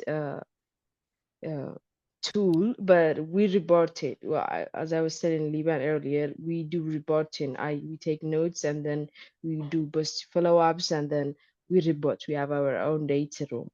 So we put it there, but we don't use it as in like this template, something like this template. So the first one is something we've already did after we, and the second one is something we are planning to do. So I just spoke as it happened. So one is for time and cost savings, and the other one is the produce. So we don't know yet because we just prepared the land for the so far the customers we have, but we will get to that indicator when there's a produce actually, and then that's when it will be useful. For now, let's focus on the time and cost saving indicator. Thank you. That to me looks really good. I mean, that's really the right information for that intermediate result level. But I'm curious to hear maybe from Mzonde, like if there's do you see any kind of standardized indicators that could fit this scenario? Or is it better to do kind of to work off surveys? Yeah, I think they're good indicators to start with, and most of them are standard. Just maybe just a phrasing of it. We can find a way of phrasing them to look more standard, but I think the idea is pretty much the same. My only feedback on the first one is like it's measuring two things. So normally you'd want your indicator to only capture one thing because it's measuring both time and cost. So that can be Okay. confusing to measure. But if you've already measured it, I don't know how we can. But if you have not measured it, I haven't used this tool, but we just record it. We just take datas and then, but we haven't used this tool. But that's what I'm planning. okay, I will separate the two. yeah, I I can think you are just right. It will yeah, be easier for the data. yeah. The same for the productivity. You can choose one, either the land cultivation or the yield, or Okay. split into two if you want to measure both. Yeah. Lovely. Yeah. And then I saw you also had something on gap. So Yes, would also be that's for the interesting to training. measure percentage adoption of the gap practices. Okay. Yeah, but I mean, I think Max said you don't need to measure too much, so you may need to prioritize. But I think like those are like quite good indicators to start with.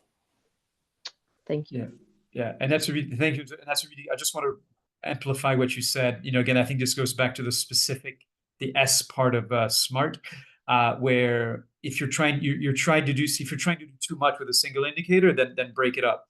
It's so that you have separate ones that are very specific, because it's really hard to report, to analyze the information if people are talking about two things at once. Then you don't know, is it saving them time and not cost? Is it saving them money but taking as much time? It'll be harder to interpret if you have multiple Yeah, elements. You can break it down without any additional work. You can just break it down and have more clarity, I guess. I would do that. Thank you so much. But thank you. And just one last point before I hand over to you, Ahmed, is the reason we're talking about standard indicators is because if you end up partnering with an international aid organization, they will need to report. They need to communicate their information at the outcome level in a very standardized way. Some of the donors may have standard indicators, maybe their organization will have standard indicators, and it'll make life for you and them a lot easier if you can use indicators that they understand. That way they can merge it with others, they can include it with their regular reporting. And that's the reason why we talk about standard indicators. It can make it easier for these partners to understand, also to assess your solution and where you are. But that's something just to keep in mind. The unfortunate thing is not that every donor has its own sort of ways of counting. So some indicators are universal, more or less across the board.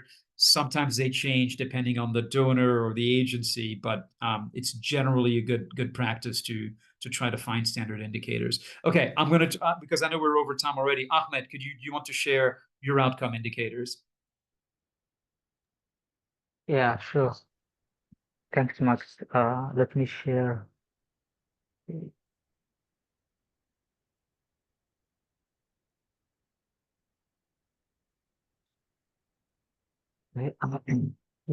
my indicators.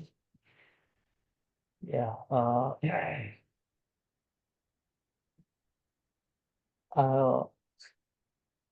Max, what do you think? Yeah. Did I did it in the outcome indicator will be interactive dashboard for making decisions easier for cooperatives.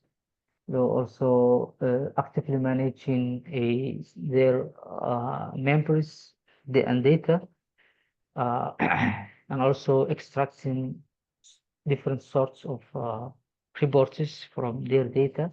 The system will allow them to use different types of reporting.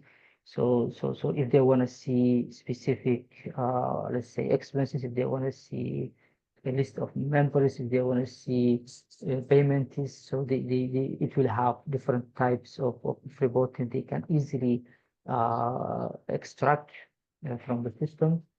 And also it has, we are working right now on KPI that actually will integrate their bank accounts through to MFIs. So it will be easier to pay money through their own mobile money. In Somalia, we use mobile money most of the time to pay. So instead of for them going to the bank and depositing money, they can easily use their own mobile money, and the money, it will immediately go through the banks and transactions. They can see it from their own dashboard. So connectivity on MFIs will also be a great outcome immediately. Okay, no, thank you. And so I think, yeah, I think the ideas are very good. I think, yeah, in the phrasing, it's, it might be good to sort of clarify who exactly is using the interactive dashboard and for what kind of decision. I think you can think a bit more about the phrasing. One thing I want to say is don't feel constrained by the data collection, what's available in the system. It's sometimes it is easier and more telling to use a survey, like Liban was saying. So, and you can actually sort of sometimes use both as a way to double your certitude. So you can have the indicator might be the number of co-op leaders or managers using the interactive dashboard for decision making. But then you could look at it two ways. You could do a survey, and to see what do they do with. So maybe you could split it. So you could look at the numbers based on your system, who's accessing your dashboard, how much time they're spending on the dashboard. You can sort of define what you want in terms of what you think is considered using the dashboard, and then maybe separately, like what do they use the dashboard for? What kind of decisions, how helpful it is, and that could be a survey that you administer to them. Same thing for actively managing members. So I think you might be able to kind of have an indicator that's more survey based. That's about actively using the system for decision making. Okay, understood. That could be something you can think about. And then when you mention the MFIs, what's even more telling in some ways, and what maybe in sort of showing the results and the impact might actually be if they're using the integrated feature to transfer money through microfinance or through mobile, then the amount of money, the funding flow, actually, because if you see it grow over a period of time, again, an indicator is not static, right? It's not a one-time thing. It's something that you're going to collect over and over again.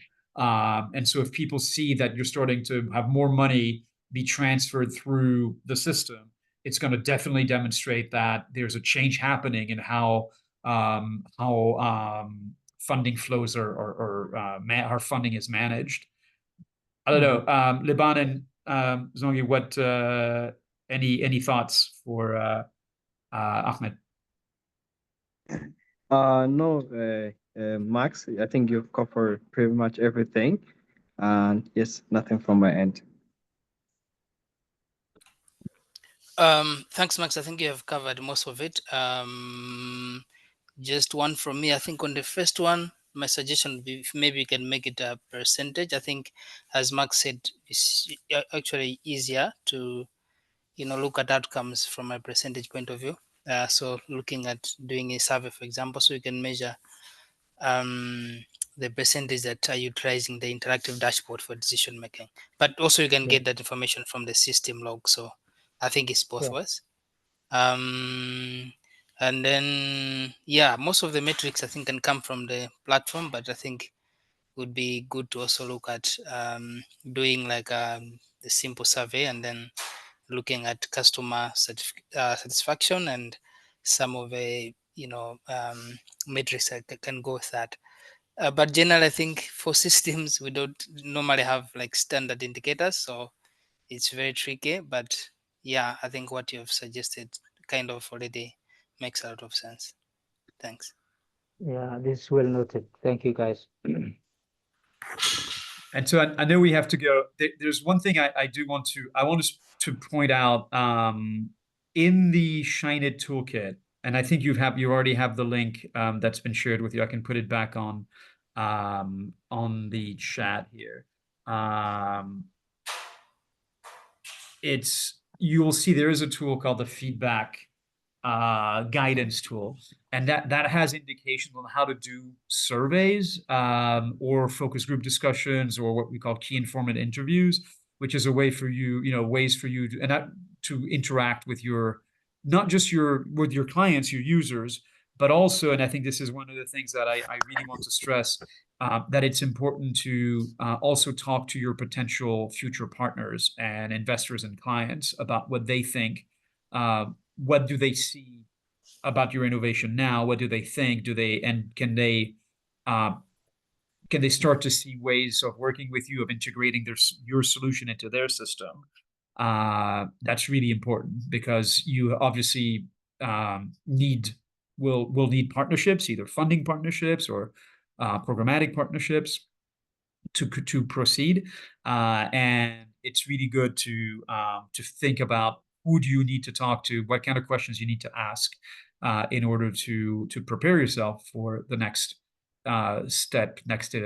stage in scaling. So please have a look at that tool. That could also help you then define some of the indicators that you could obtain through surveys and integrate into your data management. But as a matter of practice, before and particularly after demo day, when you're going to be sharing information about your solution and your results to a wide audience, figuring out how to follow up with that audience about what they think about your solution. Do they see the potential they see in it? Will give you really important feedback about the scaling potential. So please have a look at that tool. And anything else in the toolkit that may be useful. But I think, yeah, Liban will be following up. There's another tool called the ethics checklist that may be useful as well for you to see if there's any flags. But Liban, I don't know, do we want to do, I don't think we're doing another session, so we might need to do this offline. Yes, so the remaining tools, I think you already guys have the Shiny tool. So what you can do from today is to start filling the feedback section as well as the checklist of whether you are living up to the humanitarian principles in your work. So I think for those two, we can do it like virtually. Kafia, so you unmuted yourself. Yeah, go ahead. Yeah, quick question. First, where can we find the recorded session? These two last sessions, this one and the previous one, or I hope you guys can share that in an email. Yes. Also, Yes, thank you since so it's much. covering. Thank you, Kafia. Also, we need your consent, all of you, all the innovators, to give us their consent regarding maybe trying to post or upload these videos on the social media, if you're comfortable with that. Okay. We Yes, will but confirm also, that in our WhatsApp group, I guess. yes, okay, thank you. And the second is oh, sorry, forget. No, sorry, go ahead, Kafia. Just you have a second question? No, it's fine. I will ask Liban later. Okay. Thank you. Okay. Well, thank you all for spending a lot of time with us. I know it's a lot. I know that you have a lot of pressing things to do. I hope you found this useful. Again, the idea wasn't to burden you with additional requirements, but it was hopefully also providing you with some insights around how information might be useful to collect and to use for yourselves and for your future growth, and to be able to demonstrate to the world how useful, impactful your solution is. Your solutions are for Somalia and beyond. I mean, I'm really impressed. I have to say, as I've learned more and more about your work, I'm really impressed with the quality of the solutions you've put forward, the commitment to social impact. So it's been a real pleasure spending this time with you all. Thank you very much, Max, for giving your time and also your expertise on this. And I think right now we are looking forward to finalizing the remaining aspects of the tool. So hopefully you can guys start populating the feedback section as well as the checklist, and hopefully you can share with us the completed one by Sunday, this coming Sunday. So awesome. Yes. So that's what Sorry, I'm Liban, you said what are we sharing with you again on Sunday? So there is a section on the inside the tool called the feedback, right? So basically, it talks about how you can do feedbacks or collect feedback. So you need to fill that part as well. And also there's a checklist that you have to evaluate yourself whether your work is in line with the humanitarian principles of like accountability, transparency, and so many others. And the instructions for both of these, so that you have the data collection in the Excel spreadsheet that was shared. For the instructions, you can go on the website on responsiblenational.com/shineit. That's where you'll find the instructions on how to use those tools. Yes. Yes. But I'm sorry, I don't see the checklist. Was it the Buffett diary? No, it's Where Pivot in Diary the is something tool? else. Is it? I mean, well, let me check if it's. I should Yeah, be on there's there. no checklist. It's just feedback Oh, evaluation tool and then accountability and ethics yeah. check. That's the accountability. That's the checklist. That's the one. The accountability and ethics Okay, checklist. That's the one. okay. And how are we supposed to do this? You said, Liban? Where's the expected? If you guys need further guidance on that, I can help you with it. So there's also, if you go to the Somali Response Innovation Lab website and try to find the Shiny tool, there is an No, sorry. instructions. My question is there I whether can you are share. looking for a standard ethic check or you want us to share our ethic check because we already have our own. You're going to assess yourself. Okay. Yes. It's 6 questions. It's not too extensive, and it's really just rating yourself on kind of standard. Standard Okay. I see. humanitarian. It should not take you too long. So what are we doing with Bava Diary? So Pivot Diary, okay, so I didn't have time to go through all of it. Pivot Diary is, as you can see, It's fine. it's the simplest tool there is, but it's also the one that generates the most questions.